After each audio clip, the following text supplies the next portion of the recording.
Dan, what's happening? I thought I was already on there. All right, ladies and gentlemen, welcome. This is the Political Spotlight. I am your host, Kristopher Bilbrey. Kristopher H to you out there. Welcome, ladies and gentlemen. This is the 51st episode of the show, and I am your host. It's great to be here. It's a little cool here where I'm at in the studio, and I don't understand what's going on. I don't know why I'm so cold. All right, well, that's okay. Ladies and gentlemen, I hope you're having a great day. Hope you're having a good Wednesday. We've had a busy Wednesday here. I've been up and at it, running around. I have attended so many different meetings today. I can't even believe it's all been happening. I've been talking with people, making phone calls, and good Lord, oh my God, I have been through it today because, ladies and gentlemen, something that I'm going to say to you all here, and it's really, really, really hard to tell you.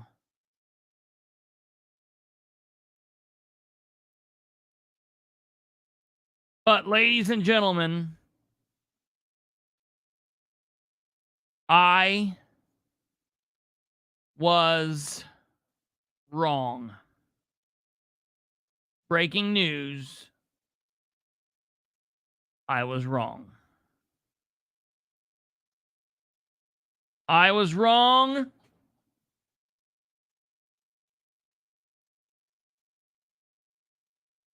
I don't like it. I don't like that I was wrong. And it's not doing very well for me because I look, I'm only normally wrong like once or twice a year. Now, because we've added a couple more craziness this year, I've been wrong maybe a few more times this year than normal, but you're going to have to forgive me because we've been going through a lot here. Obviously, we've started a new channel. Starting over is always fun. It's like a divorce, but worse. And the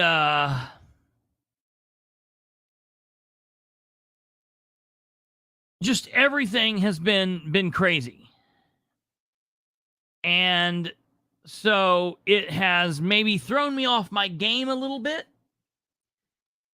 It might be that I've welcomed some new sources into the mix, and maybe they've given me some information. And while I normally am pretty good on vetting my sources, it has led me maybe a little astray.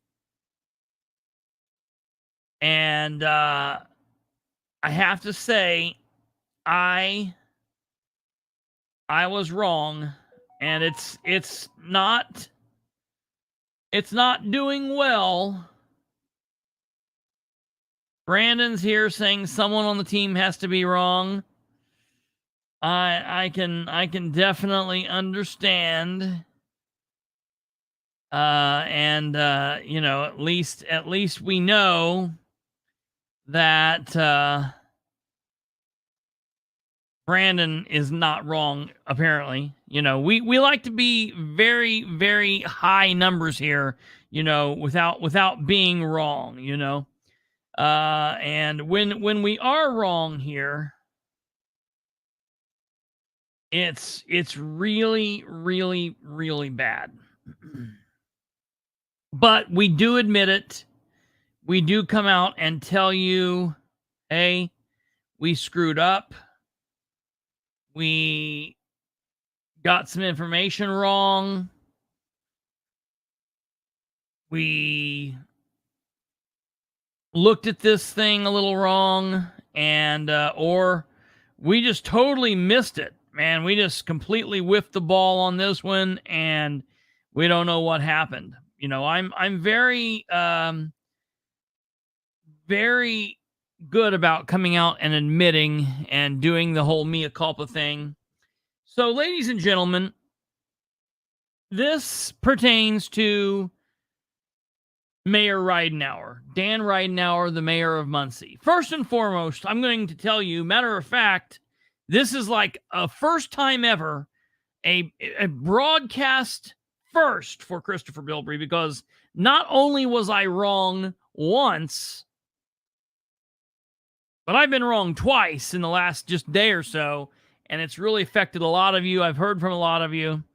So I erroneously, first and foremost, I erroneously said yesterday or the day before that there were 2 meetings in Henry County today. Now, one of those wrongs I do not take the blame for. I mean, I do. It was me. One that said it, but it was definitely Kate's fault. It was me. And I knew she was wrong when she told me. And I still just let her tell me, and I went right with it. I said, oh, nope. Kate's telling me good information. I knew she was wrong when she told me. I knew that there was a meeting today in Henry County and a meeting tomorrow. At 3. I had the time right. I had the day wrong. Right. Yep. She got how many meetings there were? There were 2 meetings. They were both in Henry County. Look, I can count. Yeah. She even got the times right. So you don't have to take the blame on that one. That was my fault. I'm not going to so take I mean, the full blame. You were fine. That was Kate. Kate was wrong. Yeah, that's okay. All right. So, but 2 out of 3. What you were wrong about. Oh yeah. So what I was wrong about was much bigger than a date, and much bigger than that. And we're going to get into that in just one second. But I do have to tell everybody 2 things. First and foremost, the big meeting that I think that the sheriff in Henry County is going to maybe lose his mind about is the meeting that will occur tomorrow. So me promising everybody that we would have another big Sheriff Sproles episode tonight is being postponed. That won't be until tomorrow. Now, tomorrow is going to be a little weird because we're going to have a candidate interview, a candidate from Muncie. And so we'll do his candidate interview. And then after that interview, as we'll do the interview. It'll be like a 2-parter tomorrow. Part 1 will be the candidate interview. And then part 2, we will kick in and talk about the commentary.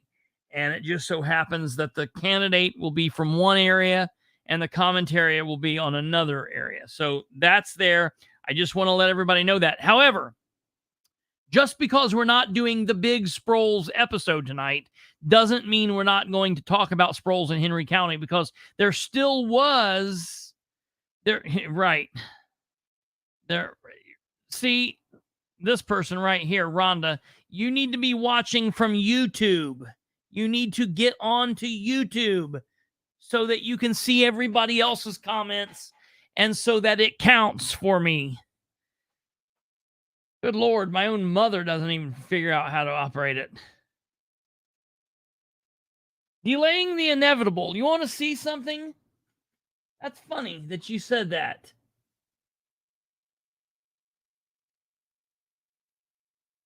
That's funny that you said that, Joey.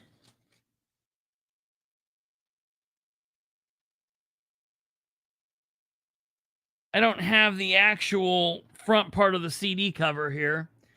You see this right here? See this? Uncle Sally delaying the inevitable. Uncle Sally delaying the inevitable. Yeah, look, Mom's saying it right there. It's a CD. This was my band in high school and college. Uncle Sally delaying the inevitable. It was our second album that we recorded and released. I've got a cover to it around here somewhere, but we've got several. But that's just weird. Anytime I hear delaying the inevitable, I always think of. Matter of fact, this is a little political throwback. The person who said delaying the inevitable that made us call us this was a guy called Jay Baker. Jay Baker is the son of Ted Baker.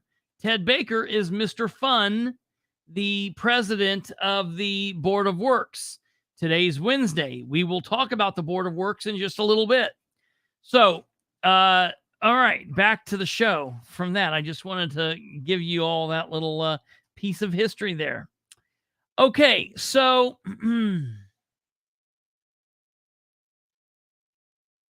as I was saying, we will have some Sproles talk and some Henry County talk here at the end because there was some action in Henry County and people in Henry County need to know about what happened today, and we need to discuss it because it is a problem, and we will use that to springboard in the show tomorrow. But the big part of tonight's show, ladies and gentlemen, I'm going to talk about being wrong, and it involves our illustrious mayor, Dan Ridenour. Can anybody tell me, Annie, can you tell me, or I don't know if Audie Barber is watching, maybe Kate knows this right off the top of his head. I've got to the point where these things are all bleeding together, so I honestly can't tell dates of when things happened or occurred anymore. Can anybody tell me about when the fight for the Muncie solar field solar ordeal occurred? Can anybody tell me when that was?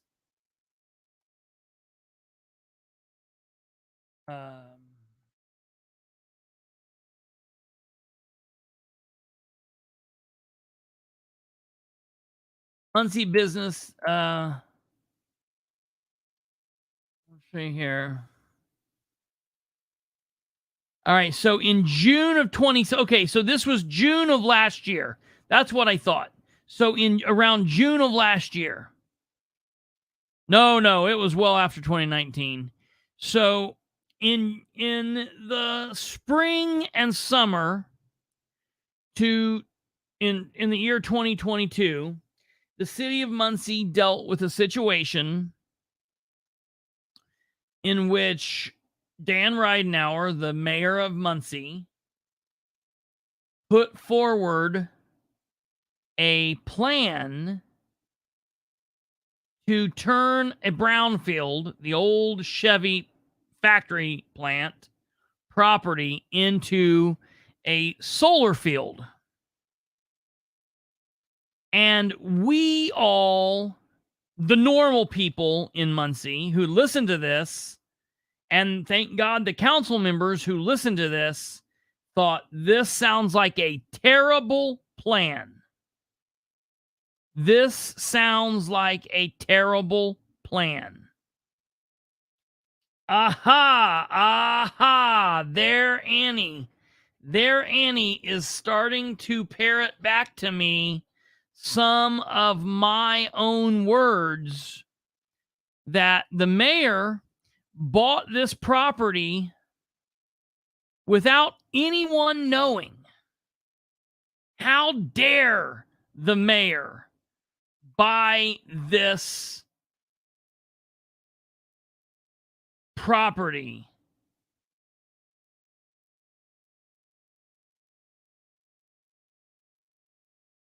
without telling anybody? And we've got a whole lot of stuff going on tonight. We've got breaking news, ladies and gentlemen. In Delaware County currently, the splintering Republican Party that's splintering as we speak is currently holding their Lincoln Day dinner, and I'm getting reports from inside this place as we speak. And so just keep in mind, I've got some breaking news for that. We'll come back to that, but I want to keep on this path right now. So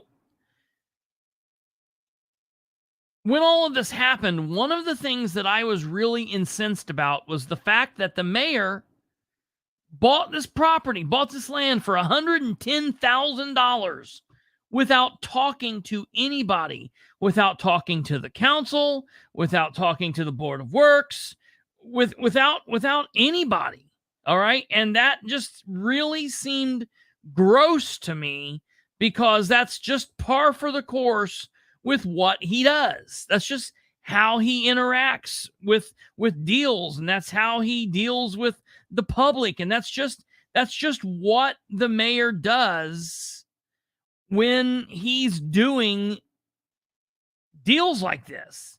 He feels as though he can do stuff like that by himself and without the public's knowledge, without the council's knowledge, yada, yada, yada. So one of the things that I griped about was the fact that the mayor of Muncie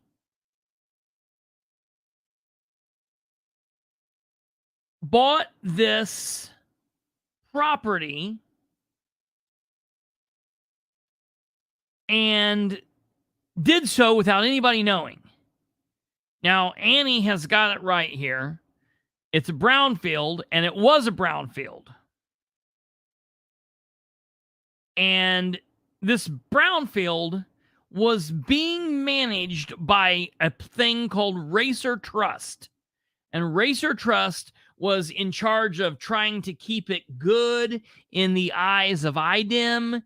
They were in charge of trying to clean it up. They were in charge of trying to make sure that everything still, was as above board with this property as possible. Okay. They were trying to make sure that, it was as good as possible. Now, they weren't just going in and cleaning it all up.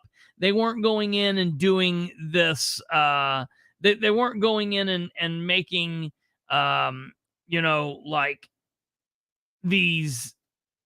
They weren't doing what they necessarily should have been doing. Okay. Which I guess that's something that maybe the city could have griped at them about. But instead, what they did was they were going in and they were doing just the bare minimum. Okay. But at the same time that they were doing the bare minimum, they were also paying money to the city of Muncie. They were also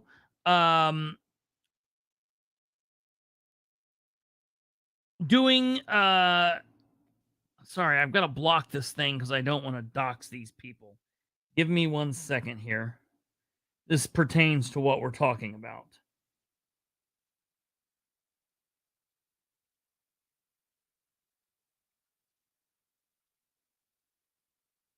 I just about doxed somebody. Never done that before. Did not want today to be the first day. So let me make sure that we're good here. And I'll go back to it.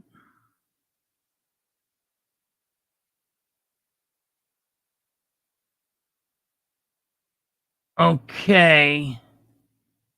Kate, I just sent 2 things.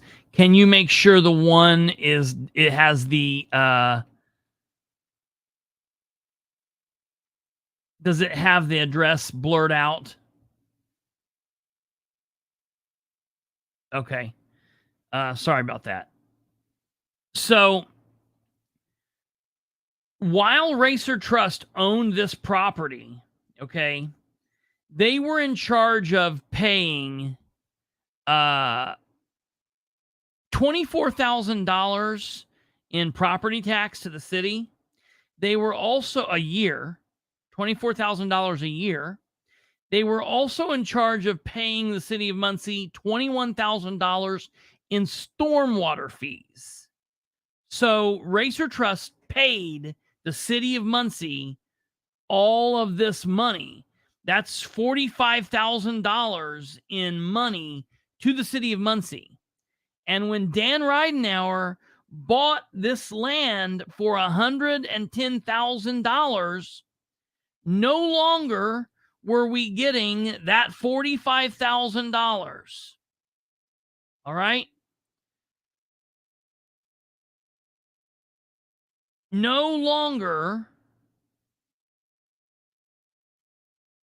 no longer is the city of Muncie getting $45,000. And we did pay out the $110,000. And I thought that this was horrible. All right. I thought that this was definitely not a good situation, and it would be bad. That could have paid for Don McLean to come here every year. Right. That's hilarious. So I said, I was one of the biggest ones saying this. Well, a mailer went out over this past week. And the mailer came out from the mailer was paid for by the Indiana Democratic Party. All right. It wasn't paid for by Jeff Robinson or by Jeff Robinson campaign. It was paid for by the Indiana State Democratic Party. So the state party paid for this ad on behalf of a Democrat candidate running for mayor. Things like that happen a lot. And this is what the mailer looked like. Conflicts of interest, connect the bots. BOT, build, operate, transfer. That's a great line. I wish I would have came up with it. Build, operate, transfer agreements. We have Mayor Ridenour here. We have Aaron Clark, city councilor. We have his cousin over his left hand or over his right hand shoulder there. Greg Martz. They're standing in behind the field that is the brown field. They're standing in front of that, behind what the new fire department would look like, the firehouse. It says failed solar farm and new fire department. Bad deals for Muncie. Then the backside says this.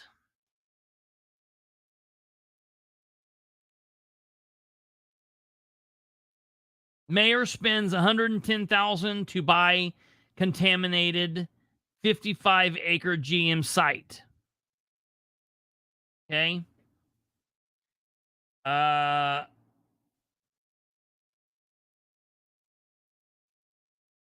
24,000 lost from tax rolls, and city now pays itself 21,000 from the city of Muncie to the sanitary district, 21,000 in stormwater fees. That's what we used to get. That's a total of $45,000 a year for those keeping tracks. Then you drive it along and it says mayor taps GM development to handle solar field project. And I know we've been talking about GM Chevy plant, Chevy Field. No, I didn't. I got it on there. We got it covered. We got her covered. The source just texted me. No. It's not it's Greg Martz happens to have the same initials as GM. It has nothing to do with each other. It gets messy. Just forget that. It has nothing to do with anything. It is discovered that Councilman Aaron Clark is cousins with Greg Martz, the CEO of GM Development, Ridenour campaign donor.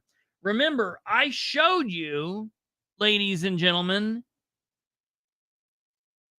I showed you where Greg Martz had donated Ridenour $3,000 for his campaign. Okay? That's something that's interesting. Councilman Aaron Clark declares there's no conflict of interest when asked to recuse himself. And I want to be clear. The legal team for the city of Muncie, for the city council, also declared by law there is technically not a conflict of interest. There might be the appearance of impropriety, and the mayor and Councilman Clark ran on removing the appearance of impropriety. But now that they're in the position, well, it is what it is. All right, moving along the dots here, we then see The Star Press article, city plans to borrow $18 million to build 2 new fire stations. We see the mayor drinking a cup of coffee. After buying overpriced land from campaign donor and hiring friends to work at City Hall, the mayor still wants to hire a donor, Greg Martz, yet again to build the new fire stations for $18 million. And then the tagline says, "How much will the mayor's friends and family deals cost us?" All right. So there's the ad that went out.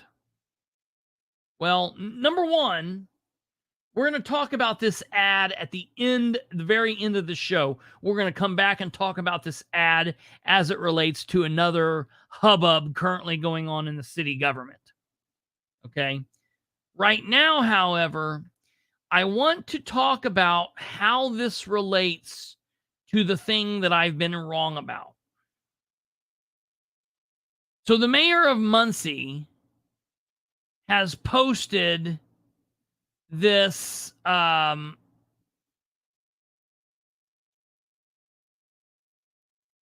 posting here. I want to get this. Let me refresh this here because I want to make sure that we get this up.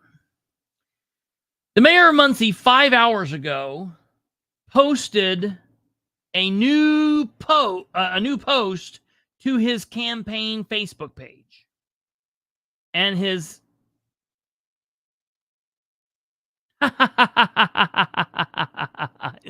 You're exactly right, Annie.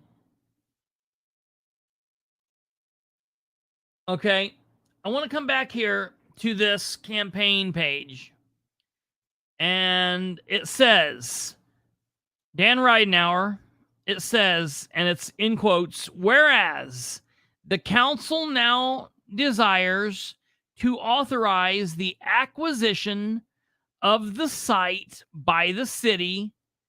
This was from Resolution 2-22. That's the second resolution in the year 2022 from the January 10th, 2022 City Council meeting. Approved with all 9 council members voting to acquire the Chevy site before it was purchased by the city of Muncie. This fact and many other verifiable facts were somehow left off of the negative mailer sent and authorized by my opponent.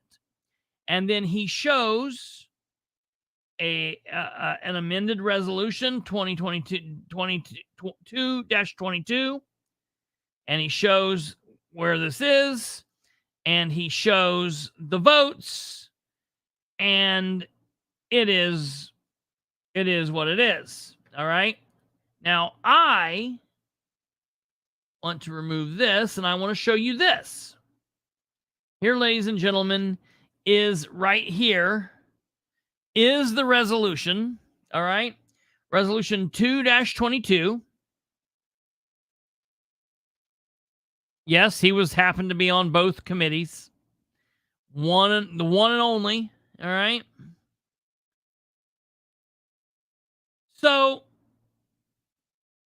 this is right here. Okay. This is the resolution.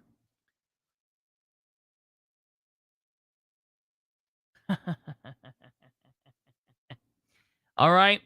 Drop down here. I promise you, I know this is hard to read on the screen, but I promise you,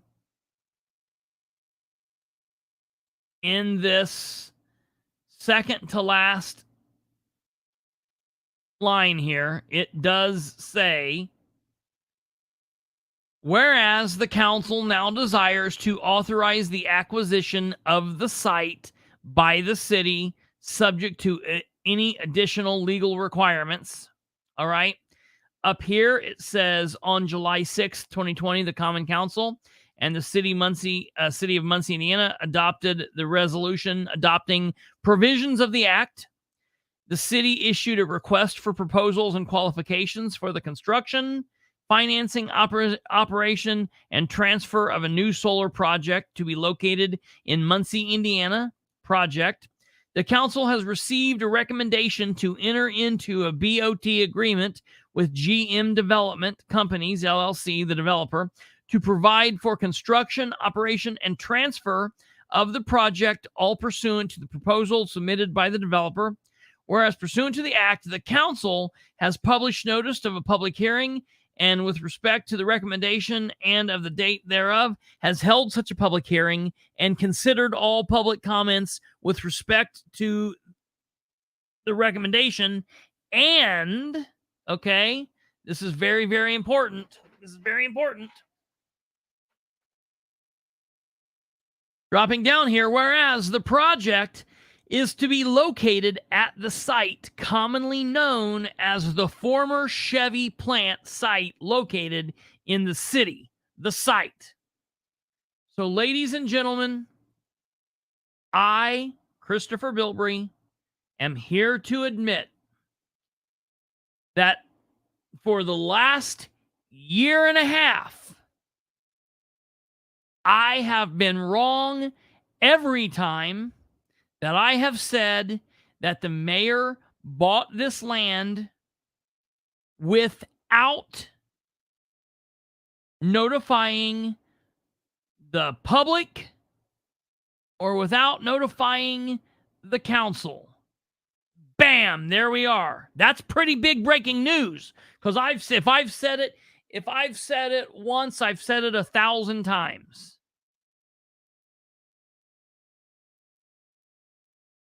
If I've said it once, I've said it 1,000 times. And I admit to Team Ridenour, and I will admit this to Dan himself. I plan to send an email to him tomorrow telling him that I was wrong.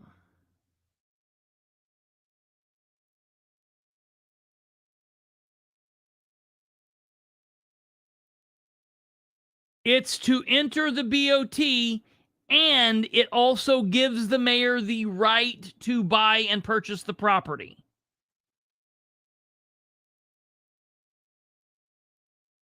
How freaking ever.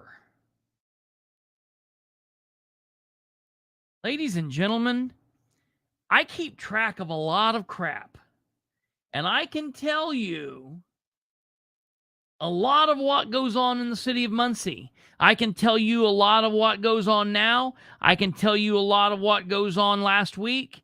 I can tell you a lot about what's going on 6 months from now. I can tell you a lot about what went on in 1968 in Muncie.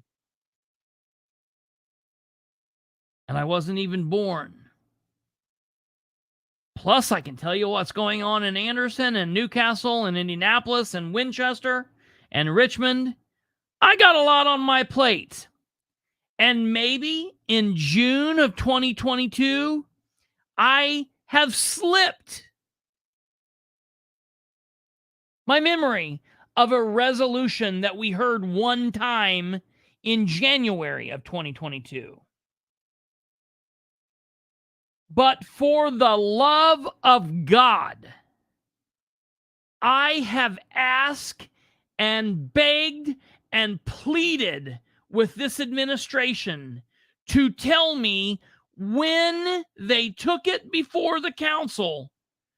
If I have said it once, I've said it 1,000 times. The mayor was wrong when he bought this without any approval. But the backside of that is, if I've said that once, I've said it 1,000 times. If I've asked it once, I've asked it 1,000 times. And the mayor never once opened his mouth and said, Bilbrey, we did it in January, buddy.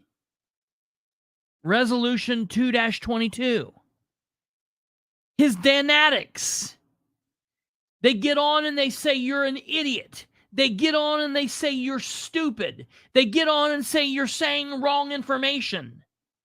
But none of his gatekeepers, his friends, his cheerleaders ever said, Bilbrey, buddy, it happened in January.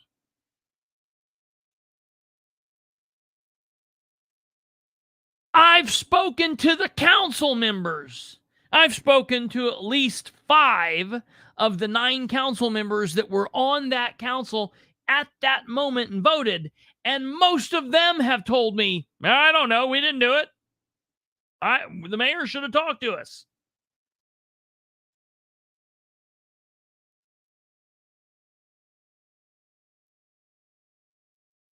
So when a member of the public, a member of journalism, a member of the media, a member of from outer space is going to these people and asking an outright bloody damn question,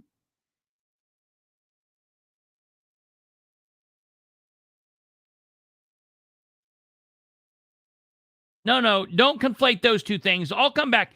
It still wasn't a good deal. They gave him the right to enter into the agreement to go through the thing, and they gave him the right to buy the property. But at the end of the day, when they got the information, the deal still wasn't good. It was not a good deal. It was not a good deal. No way, no how. And I'm being kind of facetious because I was wrong.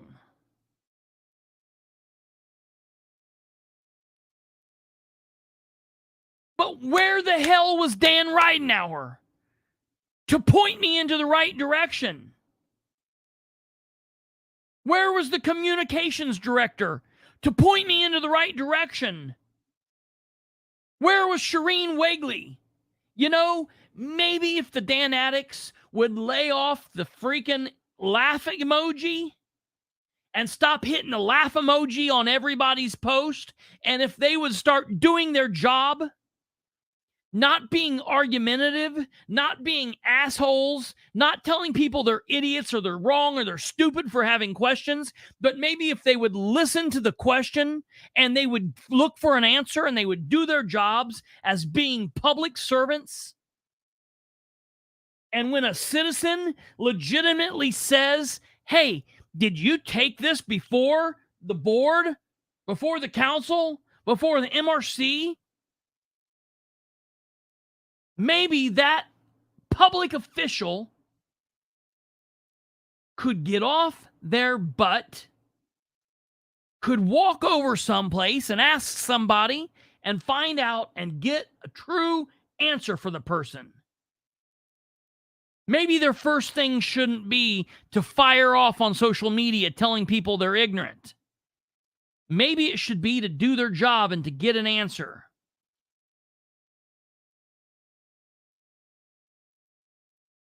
So, I'm not on the count. I'm going to come back to the council here in a minute. I'm going to be on the count. Everybody, hey, when I'm going down, everybody's going down. I can promise you that. We're all going down.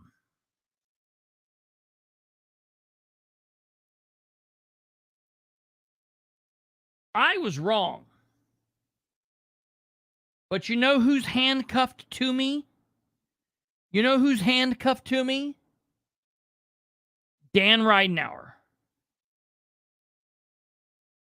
Because I asked him multiple times to tell me what gave him the authority to purchase the property. And when they just sat there with their stupid shit-eating grins, well, I don't know.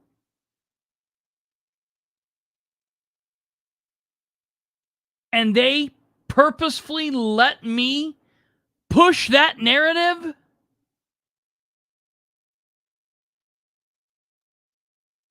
Dan let me push that narrative.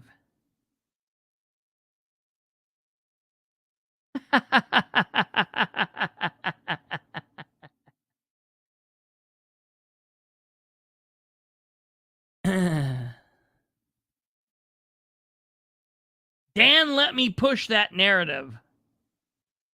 Dan is responsible for this wrong information as I am.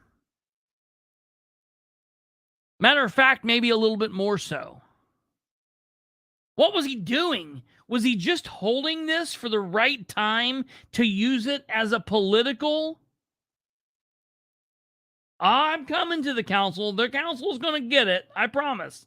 I promise. We're getting there. We're going to get to the council. I'm going to blast them here in just one moment.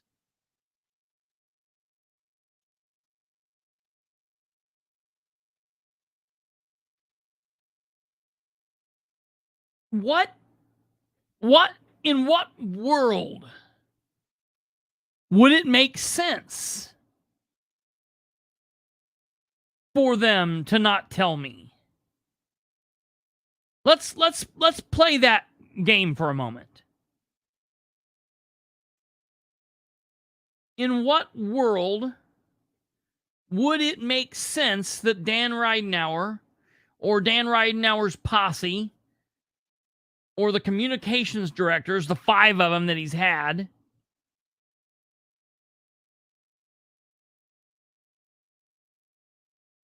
well, a council let me push a false narrative to help them and let them make them look better. Okay, I will go there. But why did Dan not call me to the side? Why did Dan not do something? What happened there?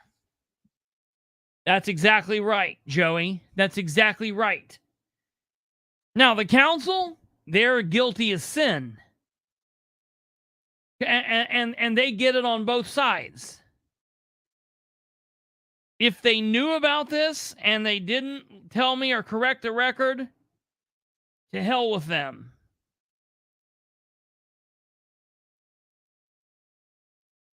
Or if they didn't remember or didn't know, well, hell with them too. All 9 of them. I know I said I talked to 5. The other 4 could have called or corrected me. The other 4 could have picked up the phone. They could have picked up the email. 9 council members. Listen, I've talked about this in open meetings. I've talked about this on one-on-ones. I've talked about this on one-on-twos. In 3 ways. I've talked about this left, right, upside down, inside out, around the corner. I've talked about this in every way imaginable. I wish I could get an AI machine to look at all of my broadcasts from basically January 2022 to now and type in how many times I uttered the phrase, Dan Ridenour, bought the property without telling anybody, and count it up, because it would be a massive list. Aaron Clark. That's the thing that gets me. There have been things in the past that I've said about Aaron Clark and to Aaron Clark and around Aaron Clark, and he's went out of his way to find me and correct me. But he didn't do it on this one.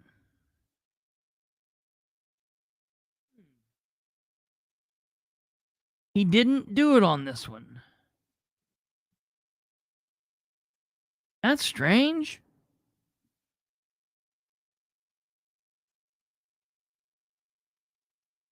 Yeah, you're right.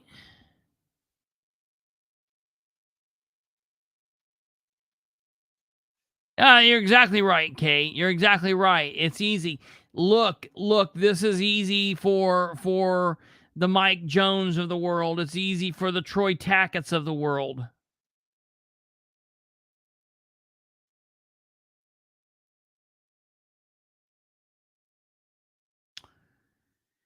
Annie,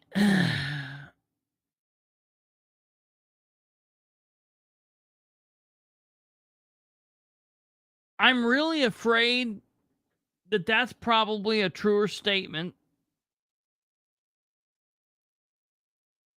I'm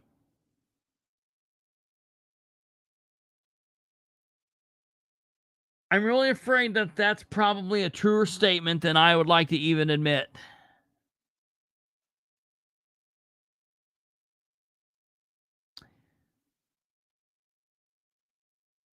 And Stumblefoot. Oh, Troy, Joey. That thing is like that thing is starting to become a trigger for me. Seeing that thing triggers me. And I know I've talked to so many other people out there like it too.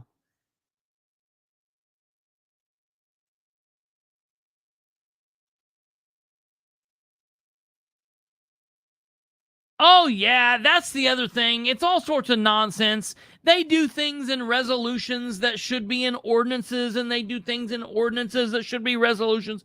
They do all sorts of craziness like that. I'm not really sure who is running the factory, who is the brain behind it all. But I'm coming back to that in a second. This is right here, Stumblefoot. Wait, oops, sorry. Hold on. Go back to where you were. It shouldn't have been brought without a vote from the council in the first place. Wait. It wasn't. It wasn't bought. No, Joey. I'm kidding. You can always do that. I'm kidding. I'm talking about when they do it, not when you. No. You're always, it's hilarious. It's a comedy in here. We can do that to always bust each other's balls, but that's no. No, so the one and only. You're right. It should not have been bought without a vote from the council. The council voted to allow him to buy it.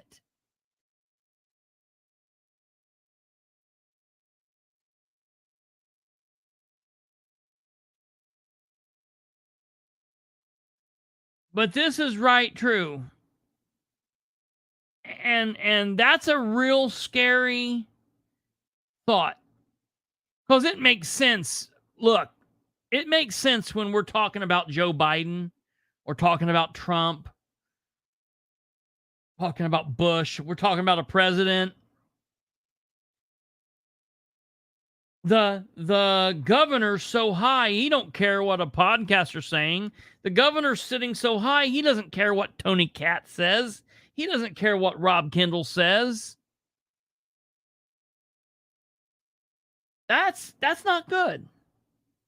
But I could kind of understand it. But on these local governments, they should care. The mayor shouldn't be so insulated that he's not worried about what's being said here. Now, I know that's not true because I know he is awfully worried about what's said here. I know what he says in his Monday morning meetings. But I know that he also, look, the fire department thing, it's all politics. I don't know who said that. Maybe Ryan or Joe. Joey said politics, that's the word, and that's true. Because let me tell you, the fire department thing was a win for Dan Ridenour.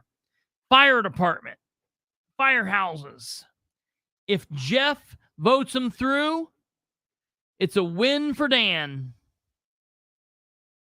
If they don't and they kill it, that's a win for Dan. Dan gets to say, look, Jeff Robinson and the Democrats, they hate the firemen. They want the firemen to die. Slow, painful, cancerous deaths. Nobody likes it. Oh, no. The public that has loved Troy Ingram for doing the right thing for the last 4 years is going after Troy Ingram for doing the right thing. Ingram did the right thing. He didn't say, I want to kill the resolution. I just want to know more about what we're doing. That's the answer here is communication, transparency, accountability. That's what I'm bitching about. Look, this, ladies and gentlemen, is a joke right here.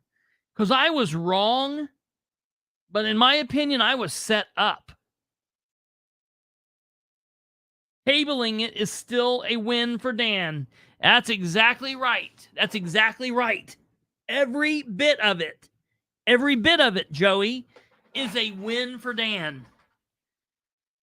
Because they're able...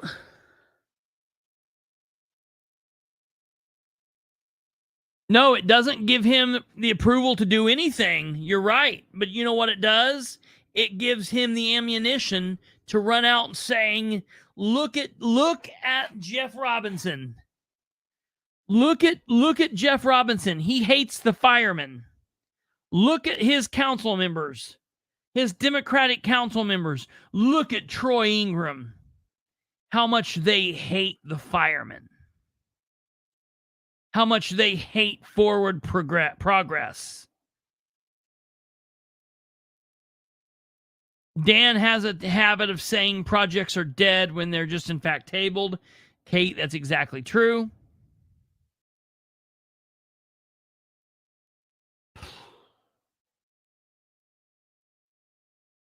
I'm pissed. I am really, really mad here.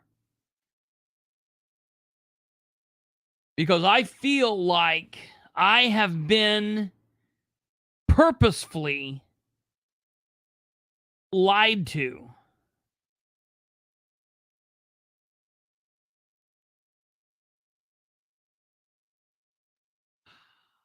Annie, they're doing it. They're doing it. And they're doing it well. They're buying right into it.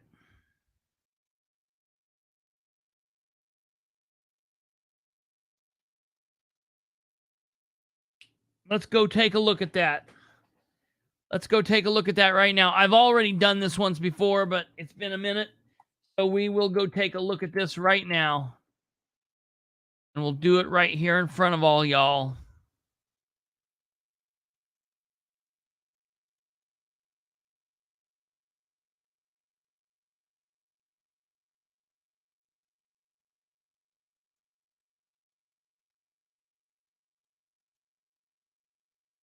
Okay.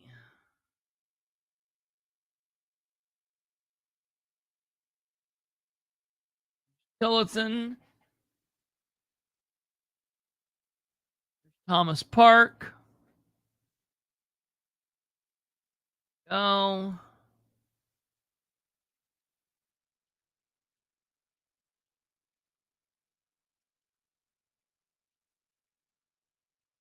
On the screen.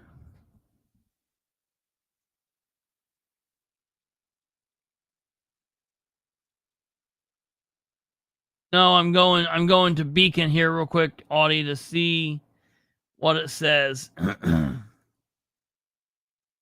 City of Muncie. View the report.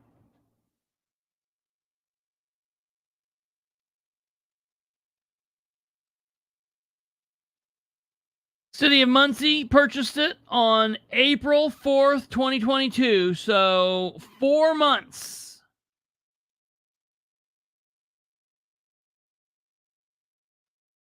4 months after the council in a resolution voted for him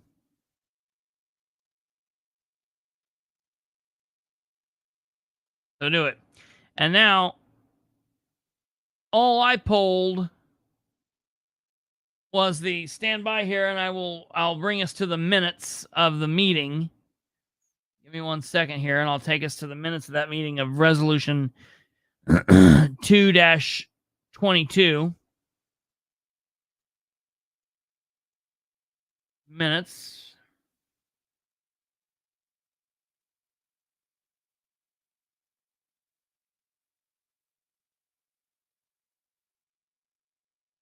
Minutes from the January 10th meeting, amended.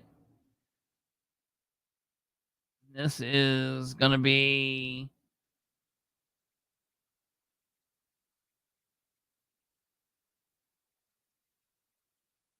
share this tab instead. It's loading.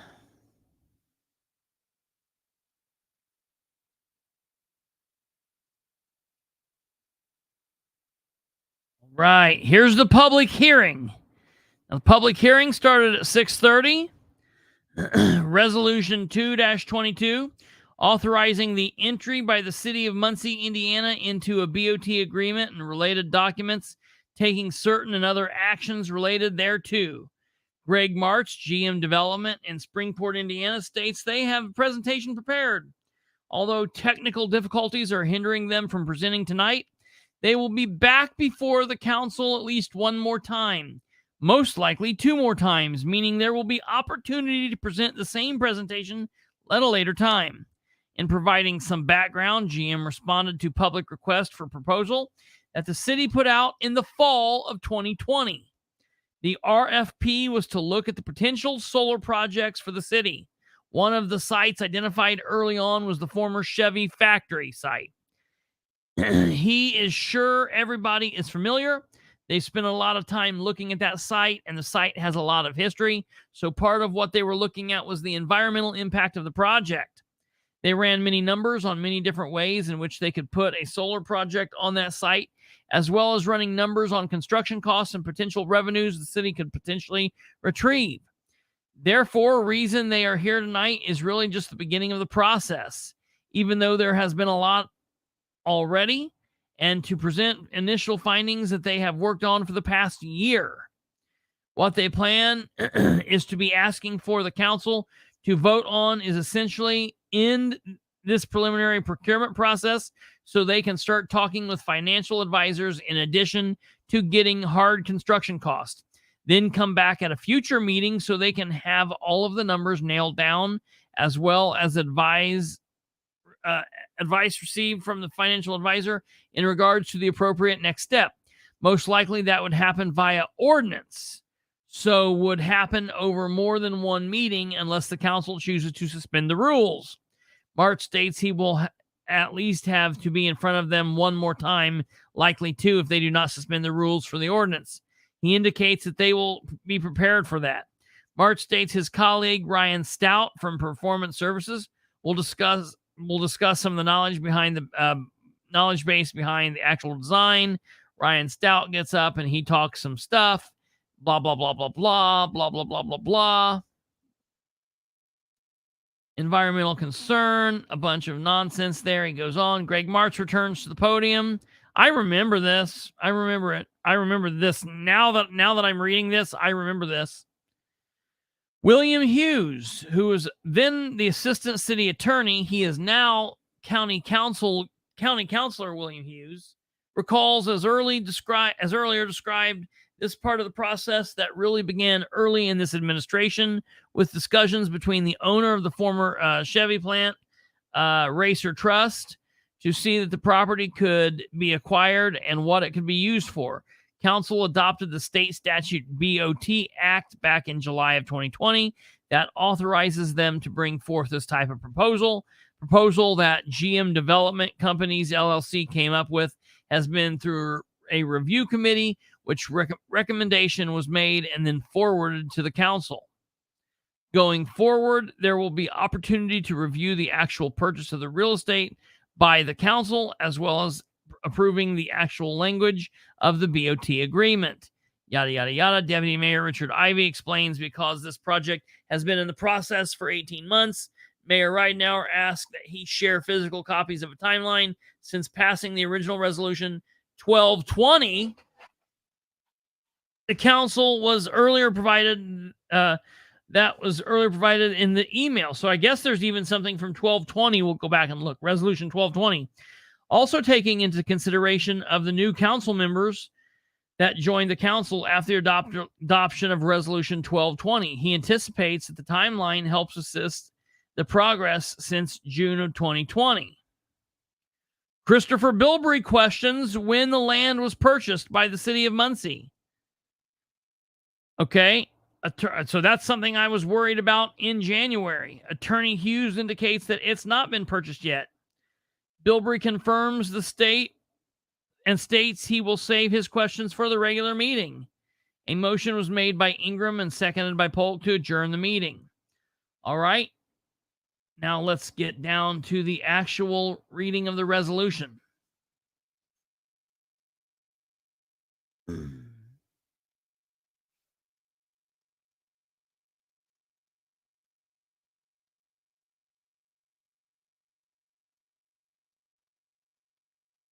Okay.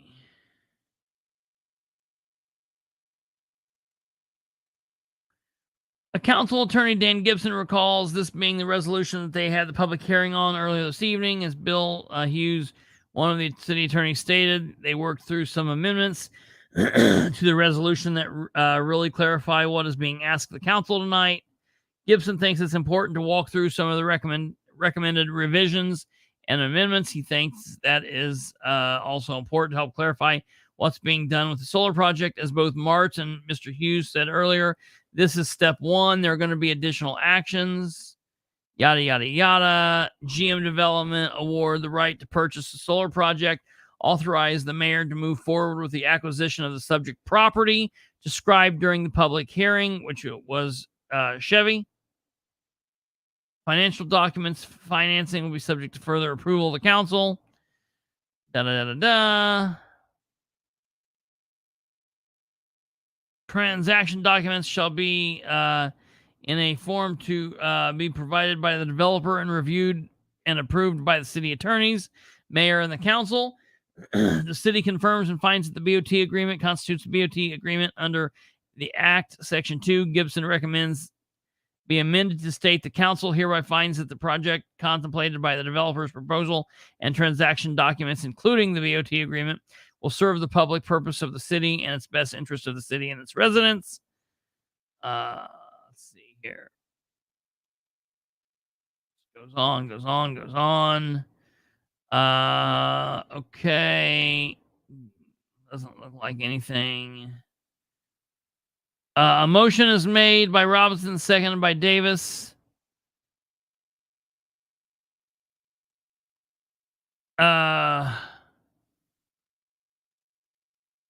This is for the amendments. A motion is made by Green and seconded by Polk to adopt as amended. A motion is made by Robinson, seconded by Davis to amend. A roll call vote, it shows 9 yeas, 0 nays. Amended. A motion is made by Green, seconded by Polk to adopt as amended. Kristopher Bilbrey believes they have a long way to go on this according to everything he has seen and heard, but he's not against this in any way. The only thing he's kind of concerned about is there has been and has been for a while is on October 12th, the mayor answered questions with the Indiana Regulatory Committee. And in the written answers, he stated that the council had given him bipartisan authority to do whatever he was talking about at that time. At that time, there had never been a vote on this. Bilbrey just wants to ask the council if they are aware of the statement by Mayor Ridenour referring to, or if they had seen it. If they're familiar within what authority at any point they would have ever given the mayor on or before tonight. This is the first time, other than the July 6th BOT resolution that was voted on, that has came before the council. Bilbrey doesn't know what that statement was that the mayor made and is trying to see if the council does. Clark is not sure what statement Bilbrey's speaking of, but does believe that when they voted in favor of Resolution 1220, that does give the administration the ability to issue the RFPs to engage in the developer and take it up to the point that they are at now without it being discussed in public. Bilbrey clarifies that would be on any project ever. Clark states any project that can fall under the build, operate, transfer law within Indiana. Bilbrey states, wow. Clark refers to what he has seen in the past, and since they initiated this in July, he thinks what it does, and the developers may be able to speak to this, gives the municipality some discretion as they go into the project. That way, if they get to the end of the process and realize that it's not a good project for them, there's nothing the city has to commit to, whether it be developer-wise or any other entity of such. The deal could be severed completely, and they might not even know about it as a council. Bilbrey questions if the city has paid for anything or if there's been any money put out. Clark recalls his experience with build, operate, transfer of the developer does not charge any initial fees. Bilbrey guesses as long as we haven't paid anything, then there's no harm, no foul here. I remember saying that.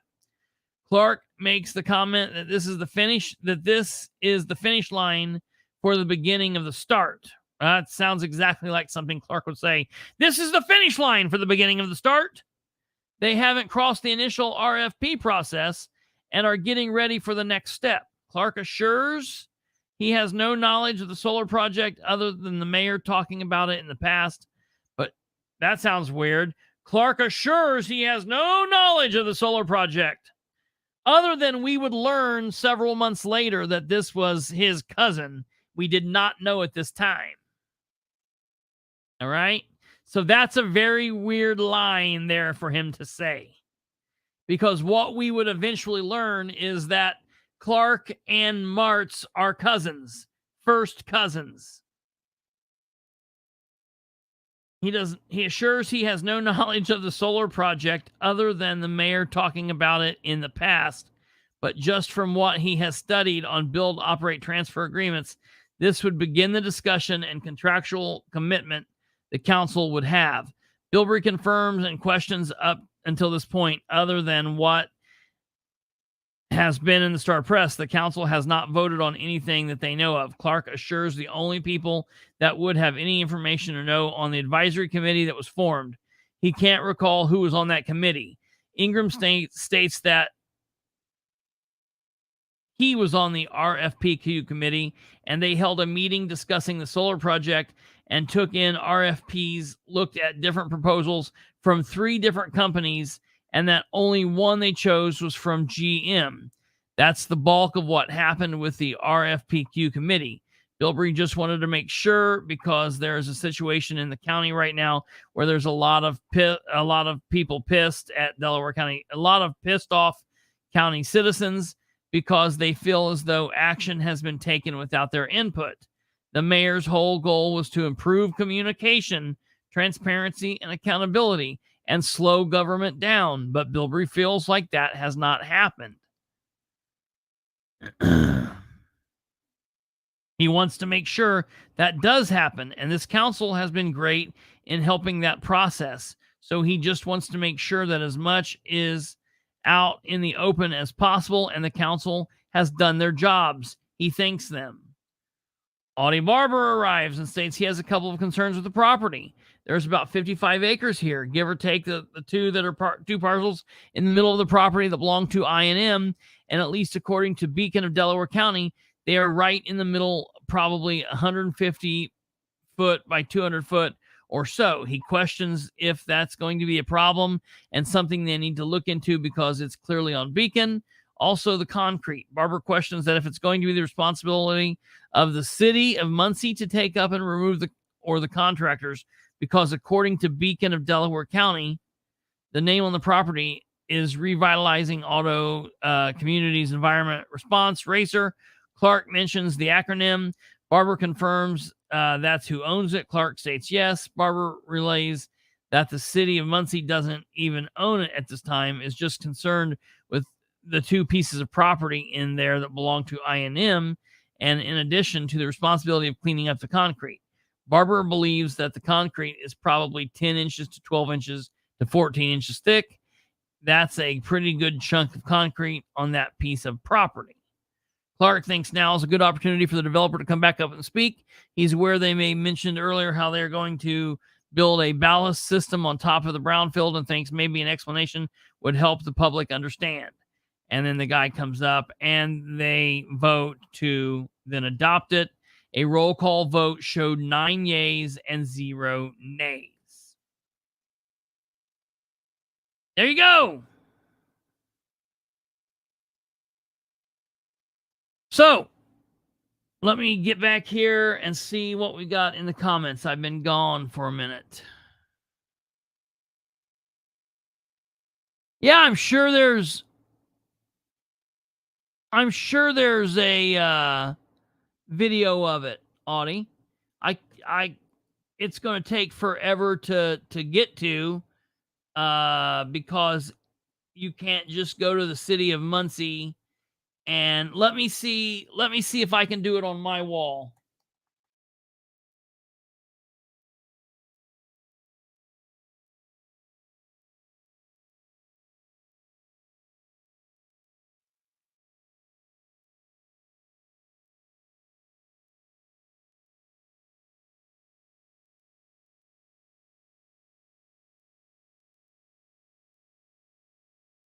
Let's see if I can find it.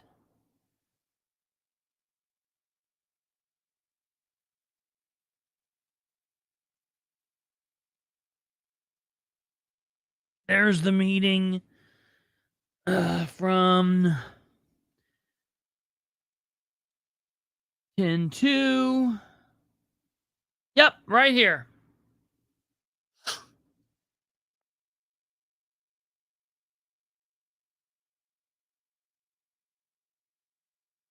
It doesn't say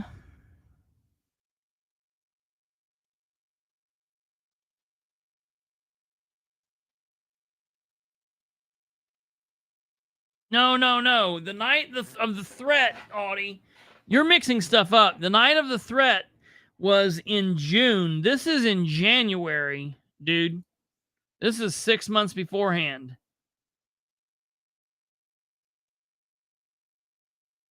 Resolution 2-22, an ordinance declaring an economic development target area for Greater Muncie, Indiana.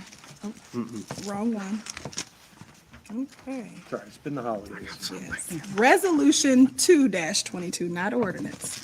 Authorizing the entry by the City of Muncie, Indiana into a bot agreement and related documents and taking certain other actions related thereto.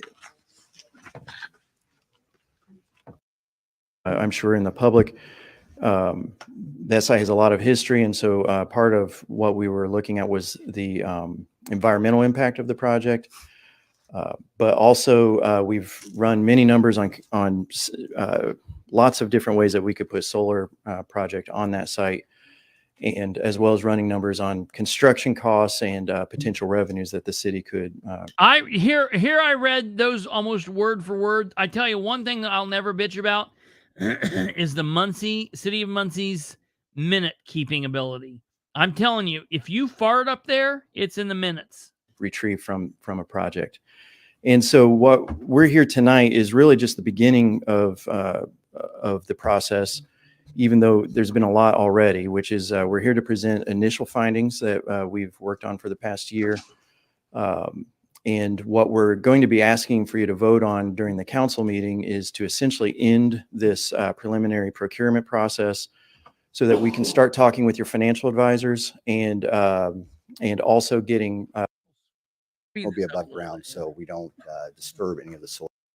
That's the guy right there. Return on investment that His the mayor was very better concerned half about also is the one that threatened me. Revitalizing, not just putting solar in there, but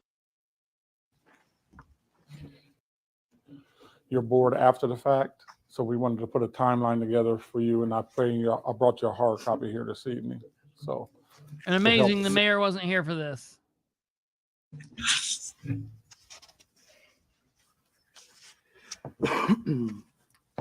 Anyone else wishing to speak on resolution 2-21, or excuse me, 2-22 for the public hearing?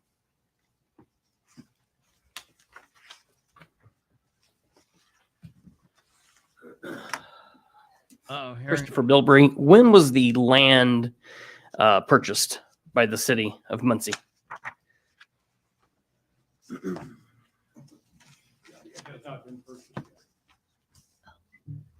Okay, so the land has not been purchased, and can anyone, well, I'll save my questions till the actual meeting, the rest of the questions, and thank you.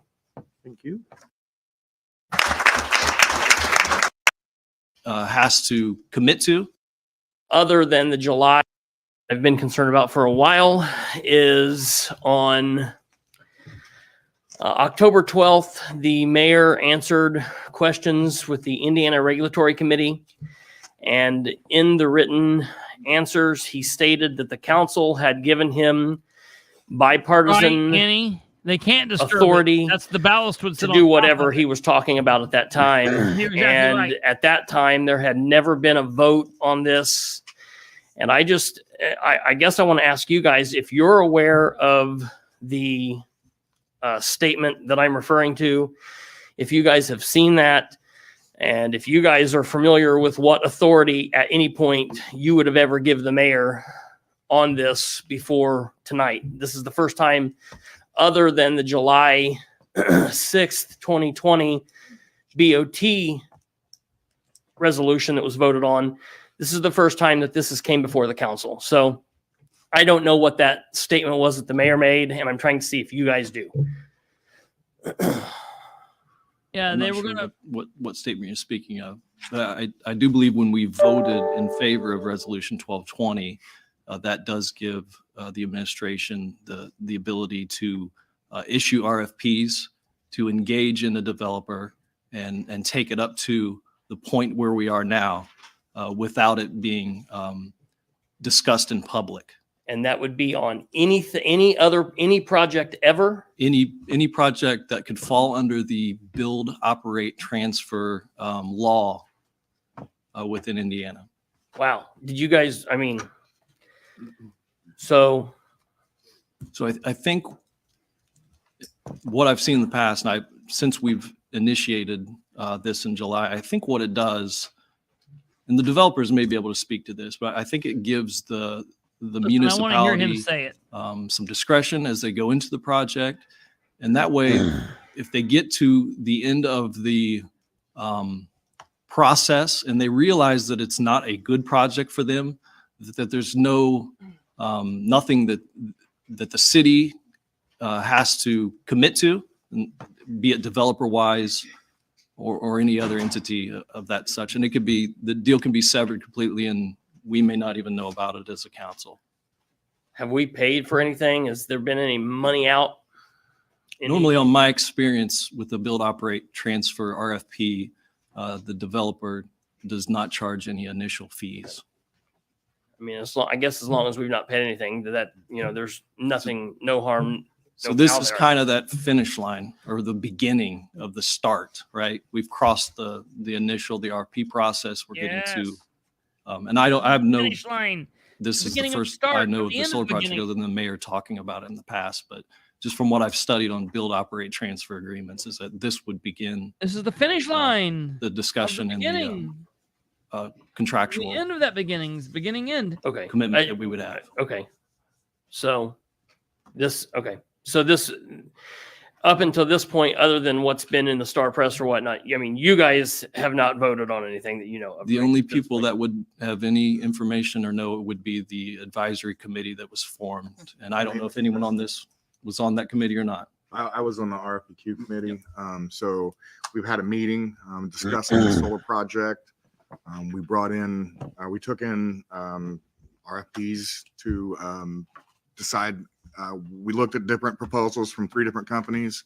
And the one that the committee chose was the one from GM. So I know that's the bulk of what happened with the RFPQ committee. Very good. I just want to make People were sure, still and wearing that's masks all great and everything's January wonderful. 2022.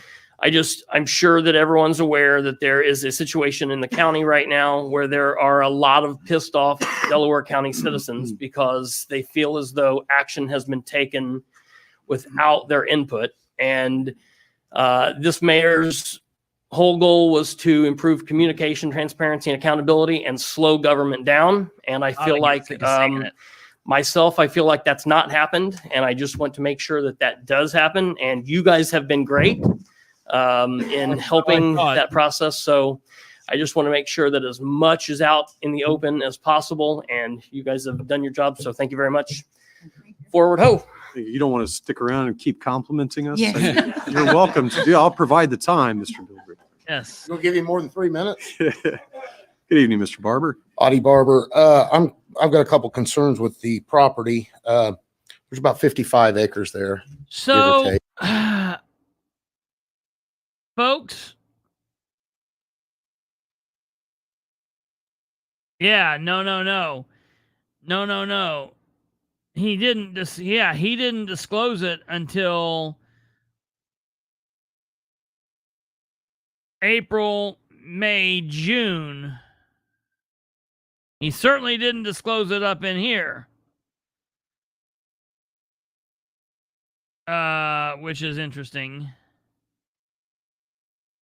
He certainly didn't disclose it here. Let me...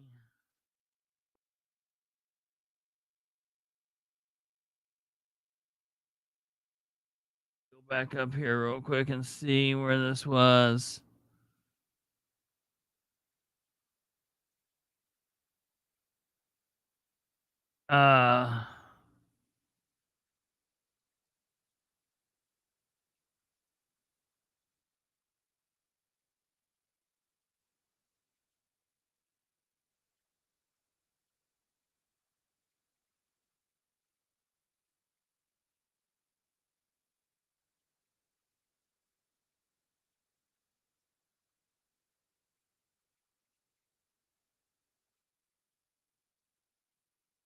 Oh, yeah. Wait, I'm going to go back up and get this.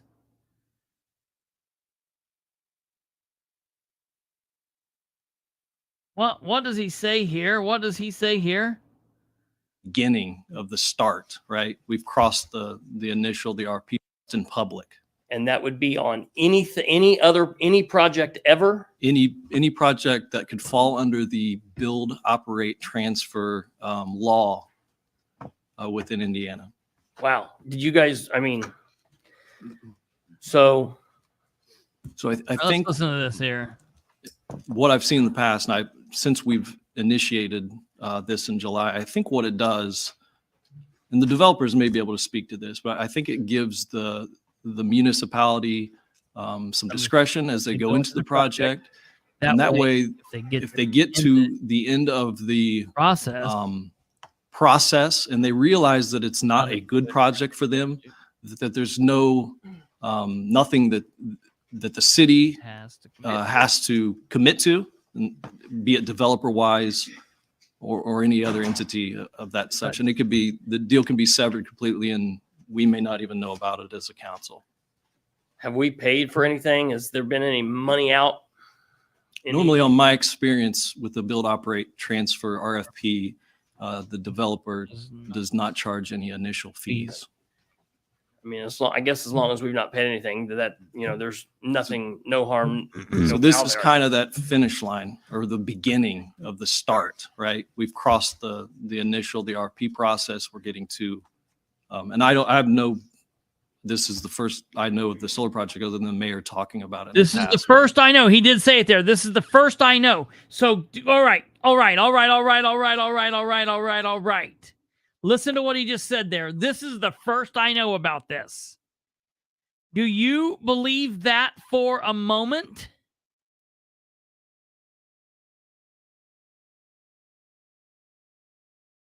Do you believe that for a moment? Given the fact that this man standing here, God, we're seeing everybody in government. Do you believe that? Given the fact that this man standing here, going through all of this, is his cousin? That Clark knows nothing about it?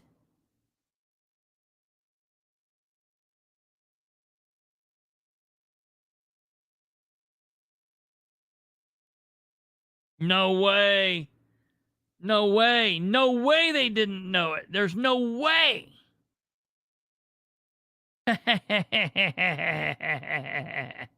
Stumblefoot, absolutely. Well, folks, I'm just wanting to say the government right here, and I'm going to say every single one of them. I'm going to say every single one of them. Dan Ridenour, Richard Ivey. Who else is up here? Jerry Dishman.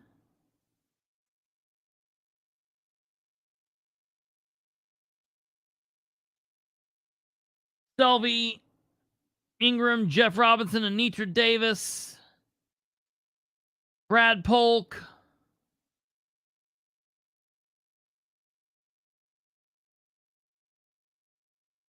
Aaron Clark, Garrett Green, they all let me down. Every single one of them. All 9 of these people sitting up there let me down. Every single one of these people let me down.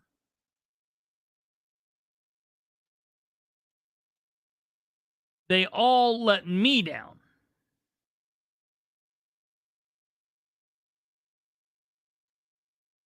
Because I ask these people, every single one of them that's not running, every single one of them that is running, every single one of them that's going to get beat, every single one of them that's going to win. They all either lied and hid this, or they didn't remember it. And listen, I didn't remember it either. I didn't remember it.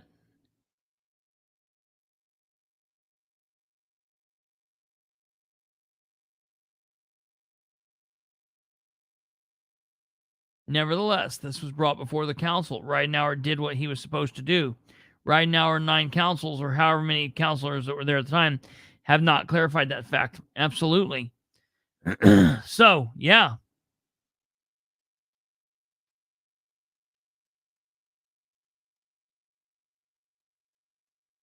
I didn't know they lied to me at this time. I know now.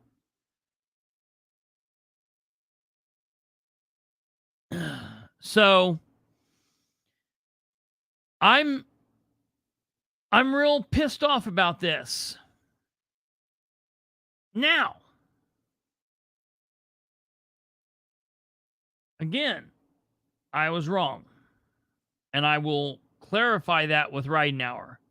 But it ain't going to be the email that you all thought it was when I first called and said at the beginning, I'm going to let you know that I was wrong. I'm going to tell him I was wrong, and I apologize for that.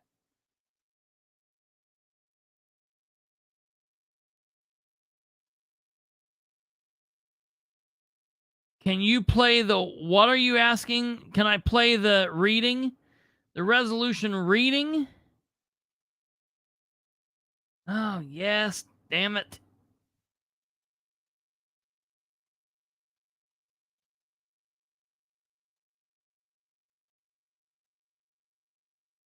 There's Eric Hoffman.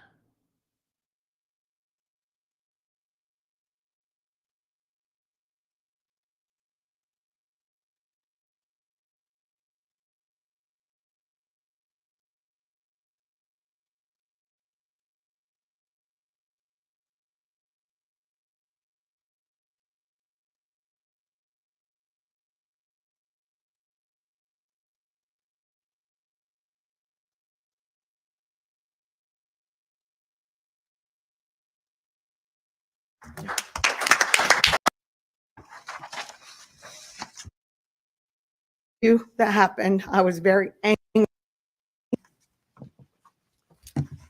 Seeing none, roll call on introduction, please. I'd like to ask you to sit down, or I'd like to ask you to leave. Jeff, you do have a mute button. You do you can have- use. We got needs in this community, and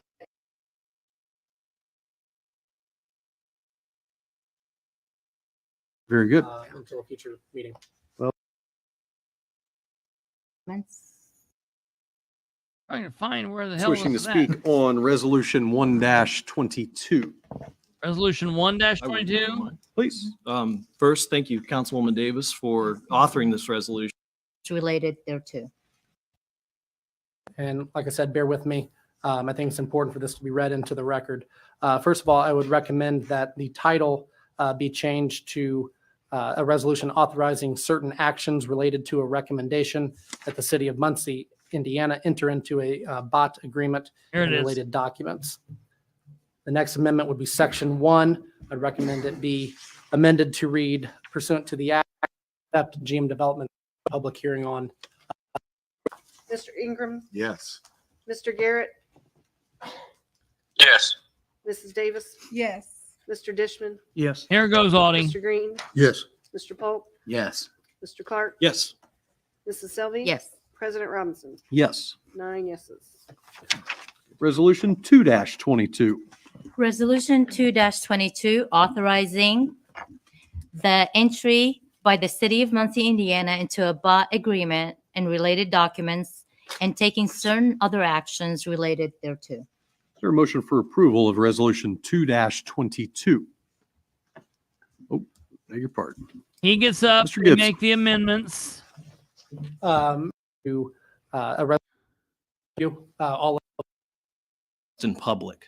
And that would be And we go through all of that. in strategic investment. So moved. The situation. That's why, again, this is. taking And then a here's lot the to vote. Really develop. Can you clarify who the second owner was of the land? I believe it was Racer and then Indiana Michigan Power or Oh, I American. am. Yeah, INM. Yeah. Okay. I was trying to find it here on Beacon, but Yeah. That was actually where their substations were set for the project. Thank you, Mr. Stout. Here's the Any vote. further questions from the council? Resolution 2-22? Anything further from the audience? Roll call, please. Mr. Polk, yes. Mr. Dishman, Yes. Mrs. Selby, Yes. Mr. Clark, Yes. Mrs. Davis, Yes. Mr. Green, Yes. Mr. Garrett, Yes. Mr. Ingram, Yes. President Robinson. Yes. 9 yeses. Resolution So that's a good- That's a 3-22. really Resolution good point there, 3-22. Audie. A Let's resolution. go back to the real quick to see if they Put solar cover on the it site. here. Yes. I'm sure I'll have time to discuss Resolution 2-22 during the regular meeting. So we'll go ahead and get started with Resolution 2-22 for the public hearing. Yes, that's the attorney that quit. Resolution 2-22. An ordinance declaring an economic development target area for Greater Muncie, Indiana. Oh, wrong one. Okay. Sorry, it's been the holidays. Yes. Resolution 2-22, not ordinance. Authorizing the entry by the city of Muncie, Indiana into a bot agreement and related documents and taking certain other actions related thereto. Anyone here wishing to speak Yep, on Resolution right there you go, 2-22? ladies and gentlemen. They didn't, I mean, unless they read it that night, we never heard it. So, in all fairness,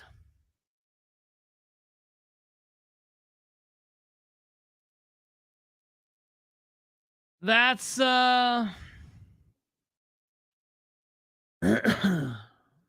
that's interesting. That is very interesting there because they did not. That being said, I still ask these people and they should have known. So we as the public never heard this. Now, to be fair, I do read through a majority of the ordinances and the resolutions.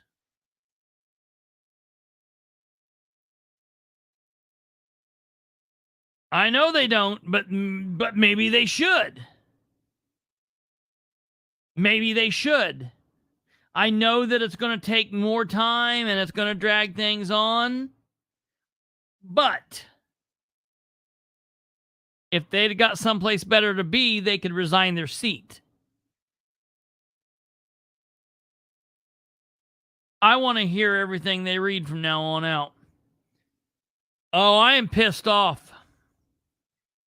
I'm even more mad about this before I started this video tonight, to be honest with you.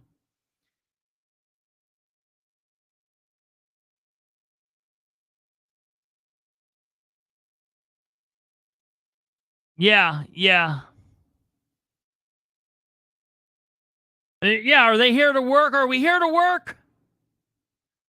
The other thing I'm going to gripe about just for 1 second, I'm getting off, is this year's budget process has sucked.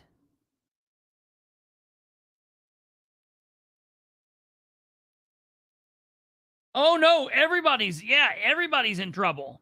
Everybody's in trouble. No, I'm mad at everybody. I'm mad at all 9 of them. And I'm mad at Dan. I'm mad at the whole group. I'm mad at myself for this is, folks, why we need to be up on it. You see, even I let them slip. Even I that watches all this stuff. Brenda, look what Brenda said right here. In Newcastle, the Newcastle president reads the entire ordinance.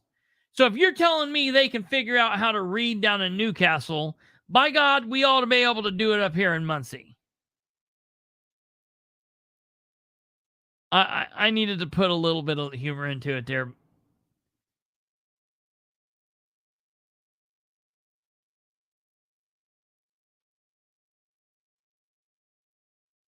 Oh, I'm so mad. Here's the ad. It doesn't say without council knowledge. Mayor spends 110,000 to buy contaminated 55-acre GM site. And what it says down there in the fine print, Annie, is let me tell you here.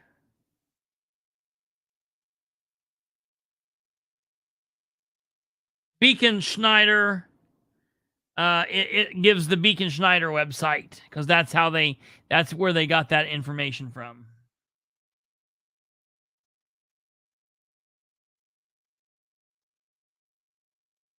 But I will tell you that I have asked and I've talked and I've heard from the council members that, and I've asked the mayor and I've asked the mayor's stooges. And you know what I've got from Shireen Wegley every time I ask a question that she should give the answer to? Well, Mayor Ridenour is so great. Mayor Ridenour is the man. You're so dumb. You're dumb. Yeah, this ad is not a lie.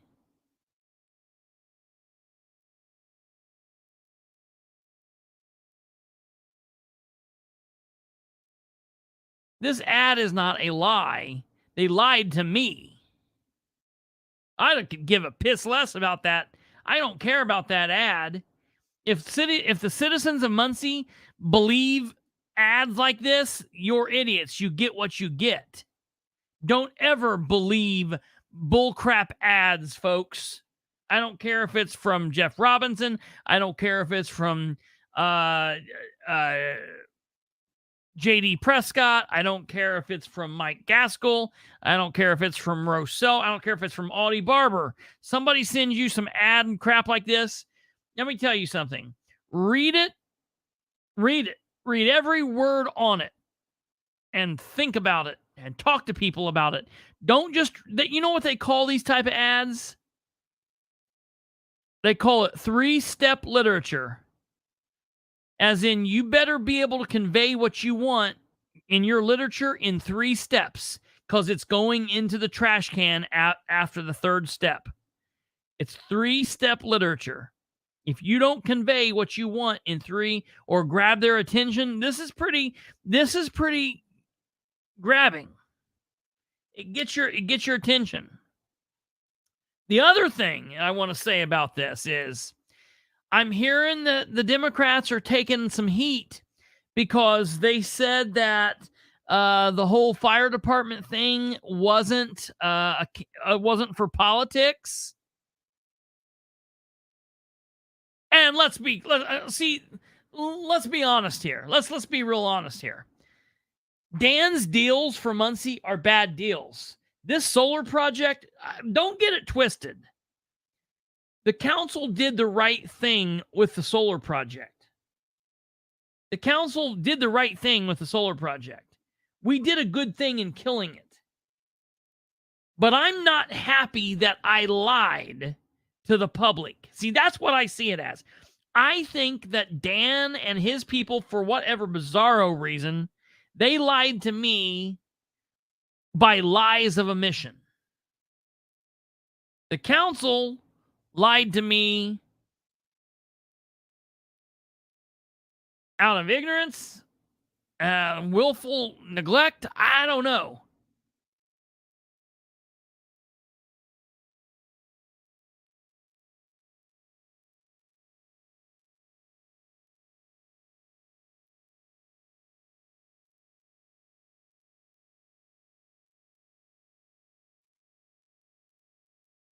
Yeah, I don't even know what that means because he didn't buy any overpriced land.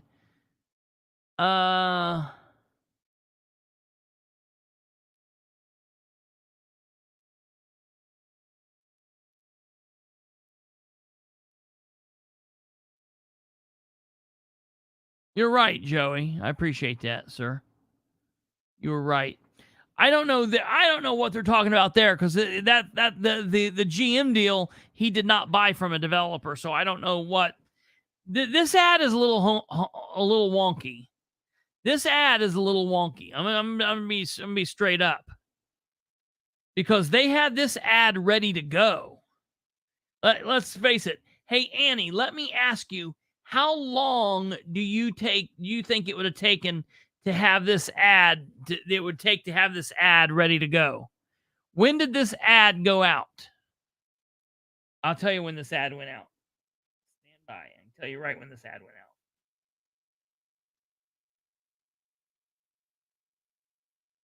out. October 6th. What? The ad went out on Friday the 6th.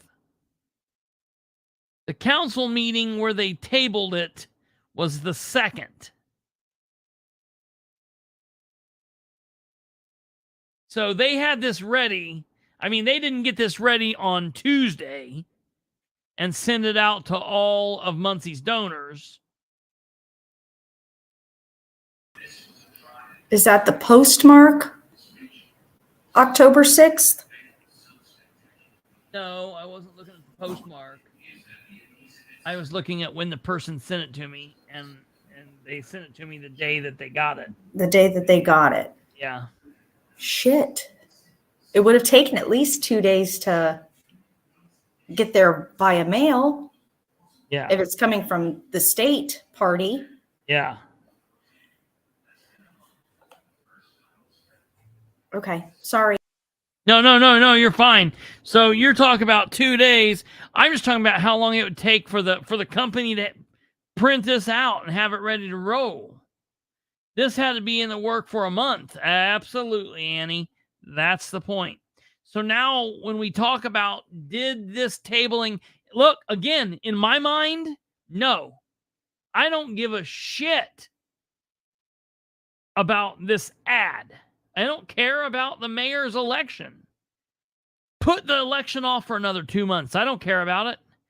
I care about what's right for the city of Muncie. And I tell you what's right for the city of Muncie is not playing games.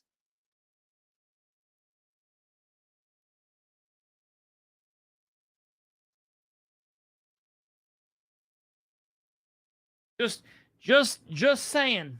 Just saying. Just saying. No game plan. No game plan. I don't care if you're a Republican. I don't care if you're a Democrat.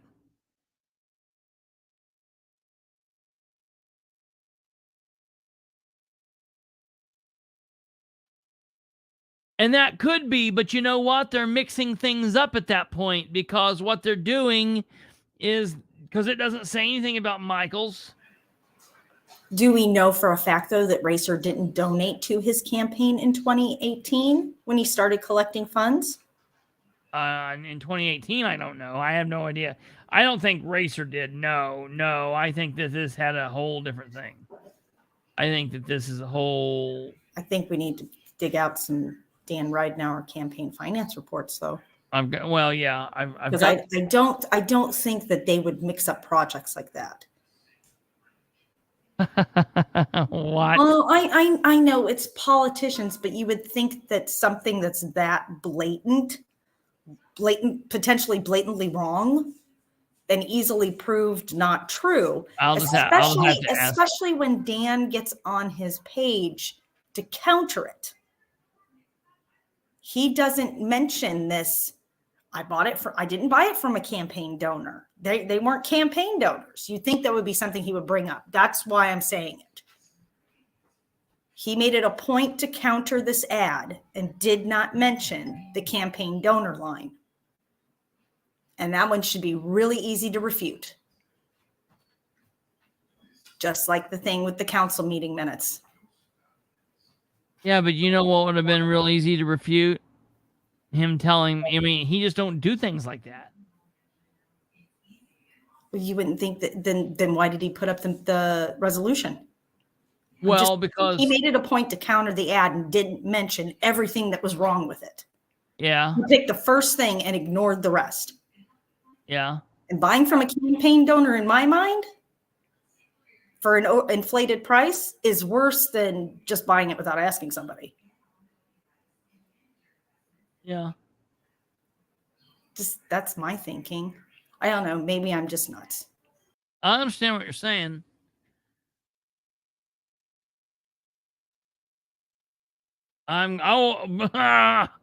Believe me, I'm going to.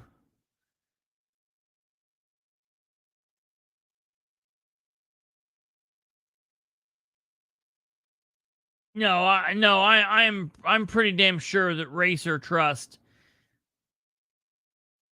did not.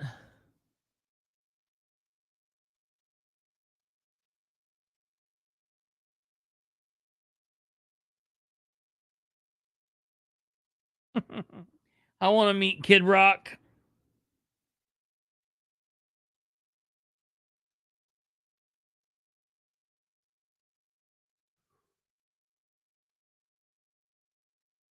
I got to be honest, man.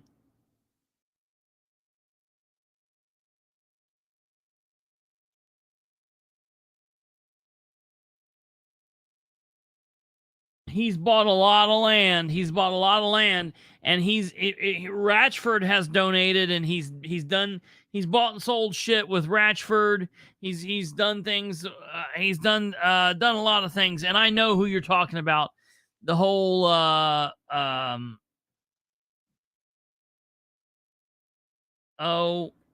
let me get back to the beacon map here, and I'll tell you here real quickly. Get to 12th Street.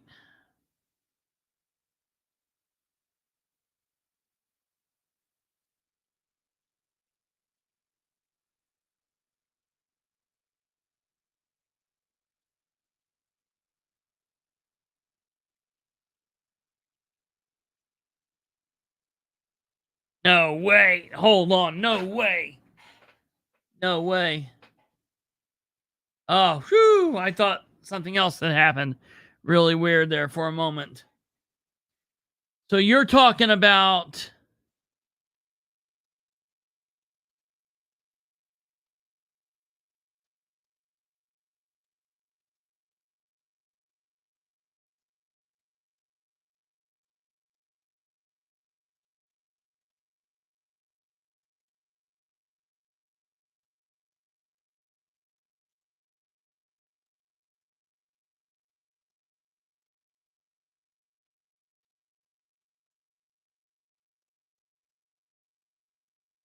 Oh, man, I about freaked out there for a second. Hold on here.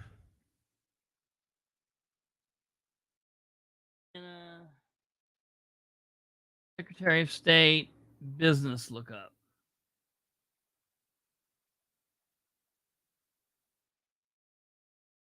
Business search.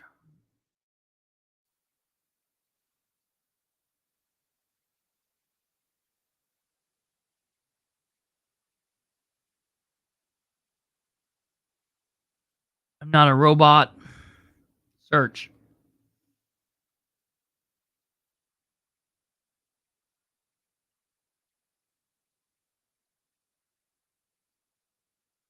No.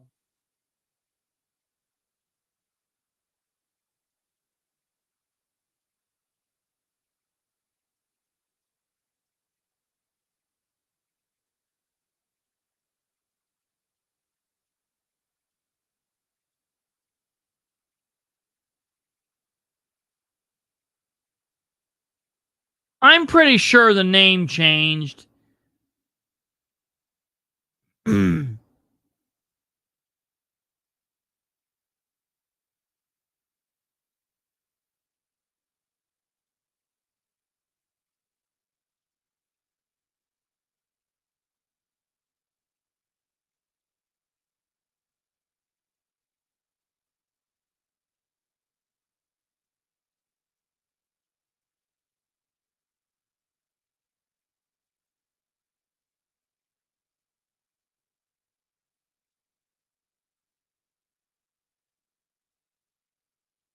Hold on here. Let's see what's going on here.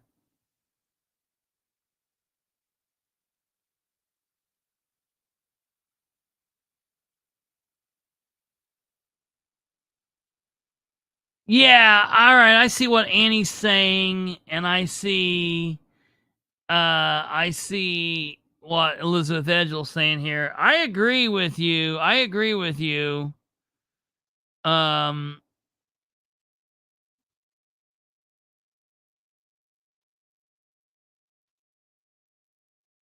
He's also gave away a lot. Yeah. Also, he's also given away a lot to Ratchford. Ratchford's on the end of both of those things. Taking and receiving. Oh. Giving and taking, I guess.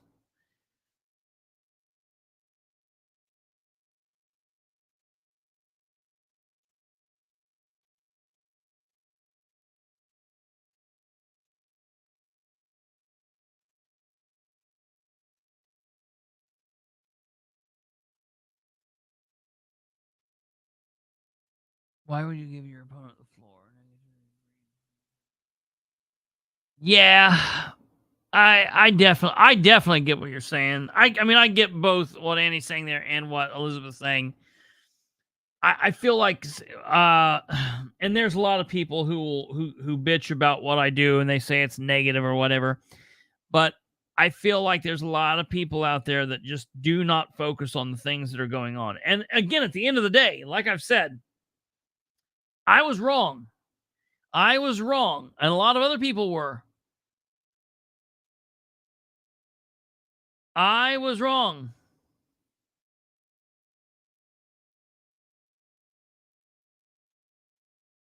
I said that the mayor bought this without telling anybody and without getting anybody's approval. And that's a complete lie. That did not happen. However, Ridenour was asked that point blank by me several times. Ridenour's puppets were asked that. Ridenour's cheerleaders were asked that. Ridenour's Danatics were asked that. More importantly than all the cheerleaders, puppets, and Danatics, Ridenour's employees, public officials were asked that. And instead of answering the questions, they would just say, "You're wrong, you're stupid, you're an idiot." And they would put people down. So instead of elected officials, appointed officials, public officials, government employees, instead of them circling the wagons and calling people idiots, they need to do their damn jobs and answer questions when they are asked. Stumblefoot. I ask you, yeah, I get sitting out specific offices, but please, if you don't vote for mayor or you don't vote for this district or that district or this judge or whatever, at least go pull a ballot. Go pull a ballot. And if there's no one you can vote for on that, that's fine. Cast the blank ballot. Because that sends a message. If you don't go vote, you just don't go vote. You turn in a blank ballot, that says something.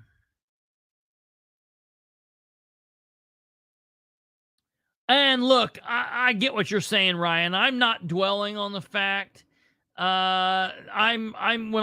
I'm saying I was wrong. What I'm doing is I'm facetiously saying that I was wrong, but they allowed me to be wrong. I asked these people many times.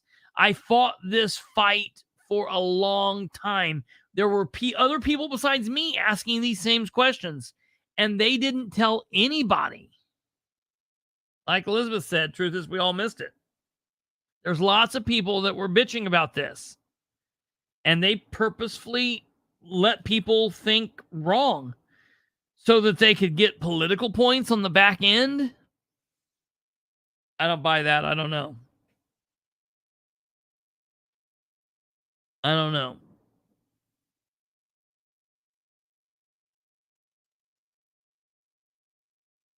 Oh, yeah. More lies, and bullshit.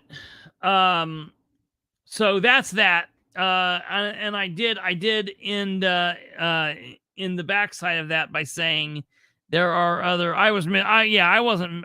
At the end of the day, we found out I wasn't wrong. I was misled. Ta-da! Did you like my? I had to go all the way. I had to go all the way to Snapchat. I had to download Snapchat, which I don't have because Snapchat is for whores. We all know that.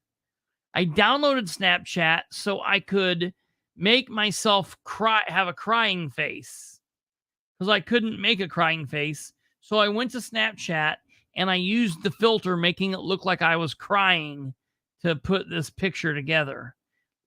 Everything that I went through for this channel, isn't it amazing? Put this picture of smiling Dan and crying Chris up here.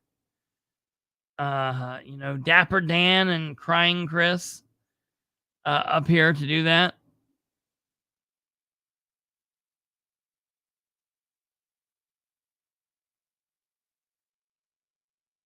Absolutely.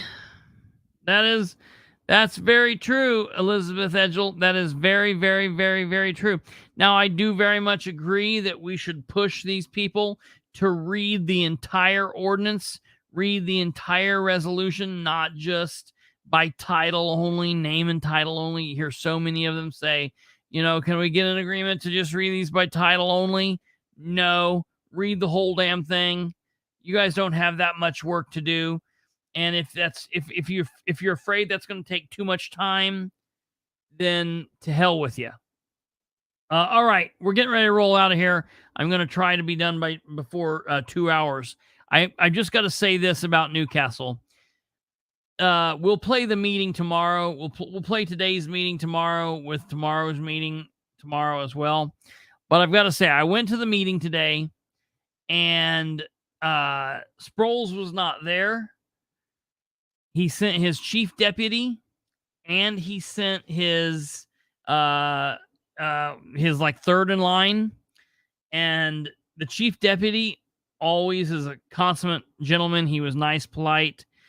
The third in line or fourth in line, whoever is, Matt Pierce, he acted like a complete asshole. He at one point walked away from the commissioners while they were in the middle of talking to him. He just completely walked away from them. And I'm like, no, that's not good. Oh, I know, Elizabeth. That it pisses me off when they act like, oh, we're going to just have a pause on the whole Henry County thing. We got too much going on. I'll do Henry County tomorrow. Yes, Elizabeth, you're absolutely right. And that's the other thing I started to mention, but I forgot to mention, is this year's budget process. Normally, the budget process is a thing that they use, and they go through things with a fine-tooth comb. The meetings so far this year, let me tell you what we've got. The meeting yesterday,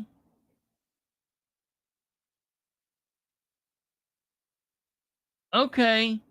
Yesterday's meeting was about an hour and 16 minutes. So that's not too terrible.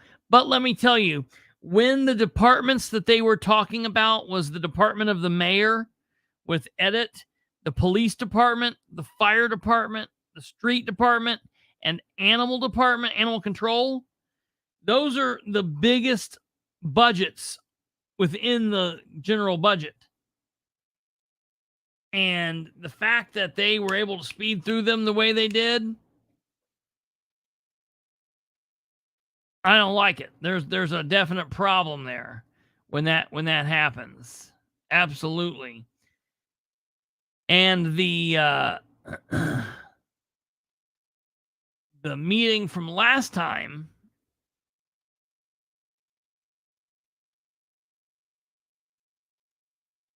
was 31 minutes and 18 seconds.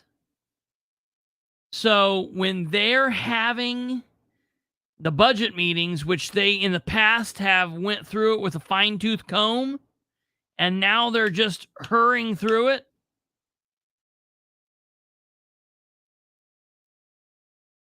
Yeah, right. I don't think the budget can be changed. You can't do that.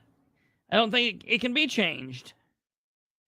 You can go for different appropriations, but yeah, it's like, are we bothering y'all? That's exactly right. I've been through so many meetings like that, and it is so anger inducing. It pisses me off. Yeah, right. That's the other guy running for mayor. Why wouldn't he want to be taking the time and doing it right now?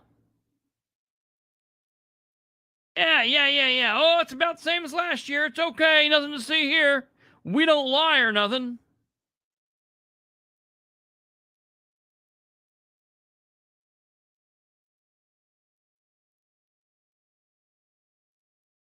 All right, folks.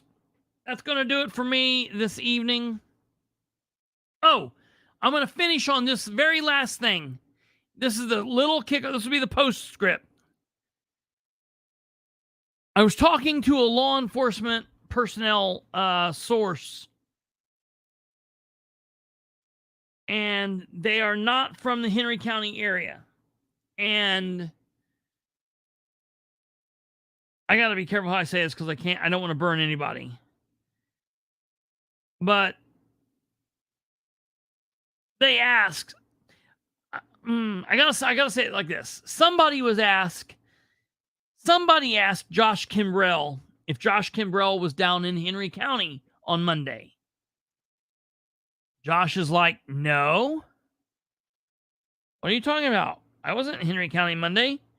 And they said, oh, well, Sheriff Sproles was at a bank and somebody was outside the bank trying to film him through the window of the bank. And the bank manager went out and said, may I help you? And the person said, no, you can't help me. I have a First Amendment right to be here filming, and I'm going to film the sheriff. That's what I'm doing. Don't bother me. Anything I can film through the windows, I can see. Now, listen, folks, that's not my type of deal. That's not my deal. That's not what's happening. I'm not a First Amendment auditor. I'm not going to chase Sproles down to film him outside of a bank. I don't care. Josh said, no, it wasn't me. And the guy's like, well, the weird thing is Sproles went out and asked the person who it was. All right, Brenda Grider. Okay, Brenda Grider, but let me tell you this. No. Here's the thing I have a problem. Here's the thing I have a problem with.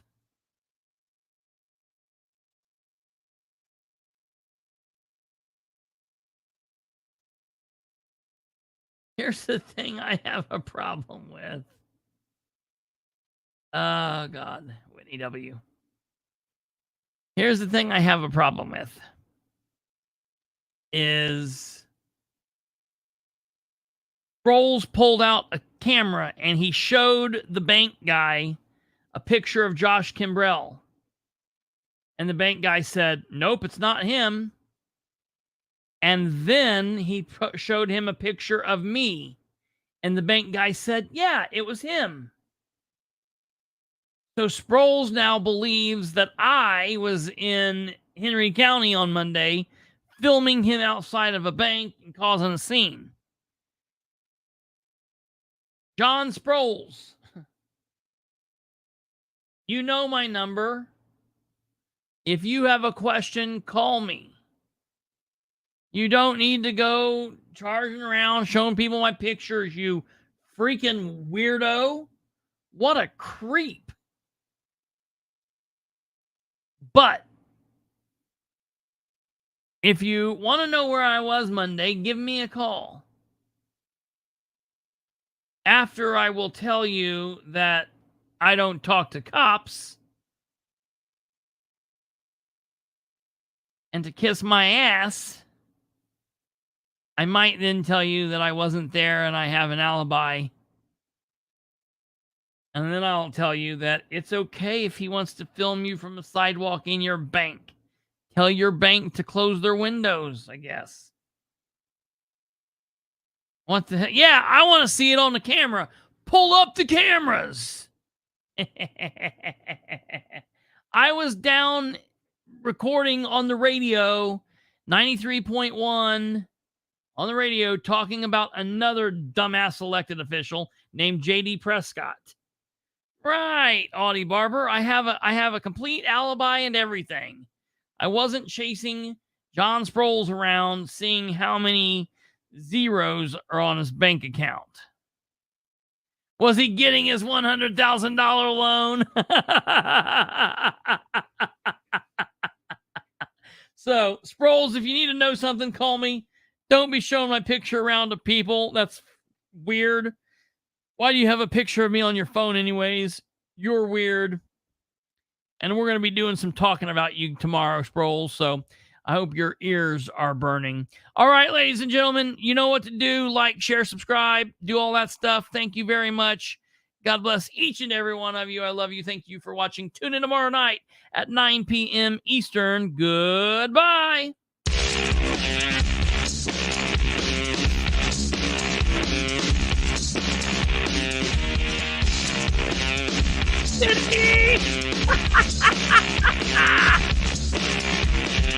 Bank material. Bank manager.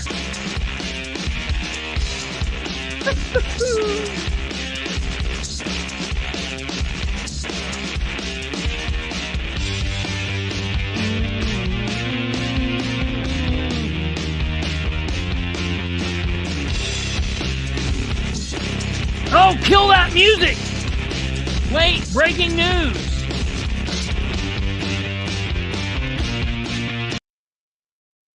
Whoa, and I'll have to post about this and I'll have to talk about it tomorrow because people are already signing off. Breaking news. I'll post about this and I'll talk about it tomorrow. But for those of you that hung around, yes, Sherry! And put that back up real quick. I haven't thought about that in a long time. And let us never forget when Dan the Banker Man said stupid Bilbrey. I love it. I'm so glad you said that. That made me smile. I love that. I haven't thought about that in a long time. Really quickly, I do want to say this.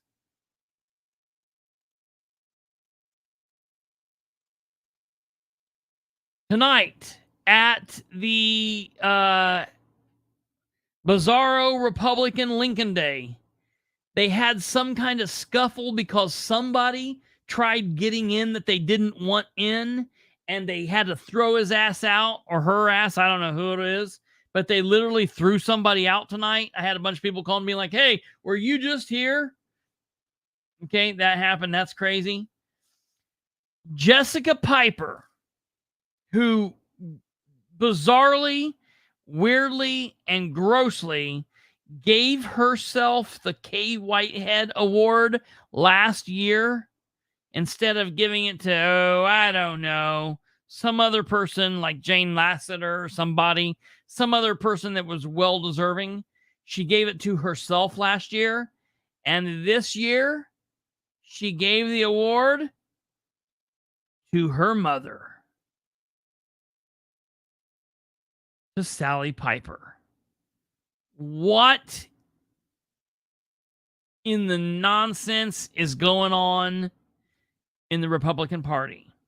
And lastly, Mayor Dan, he can't show up to the council meetings, but he can show up to a half-assed Lincoln Day dinner where he gave the keynote address, because Jim Banks didn't even show up.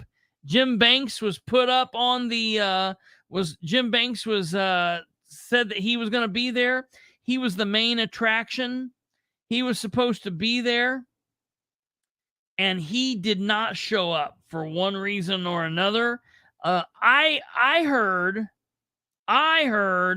that he didn't show up because he was told that they were not advertising this meeting. Look here. This is 4 days ago. Remember, this event sold out last year. So if you haven't signed up for our Lincoln Day dinner this year, there's just a few tables left. So don't wait any longer. Come join us and listen to Congressman Jim Banks.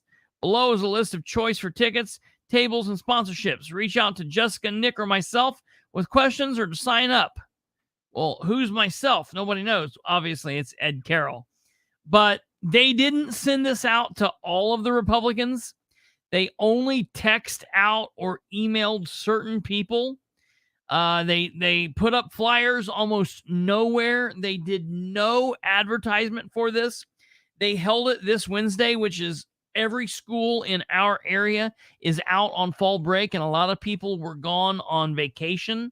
So this was very haphazardly thrown together, and Jim Banks didn't even bother to show up. Dan Ridenour was the keynote address speaker. He was the guest speaker, the main speaker of the evening. And Dan stood up and said, I want us to be a 7, 8, or 9 member council. Or 8. 8 council members.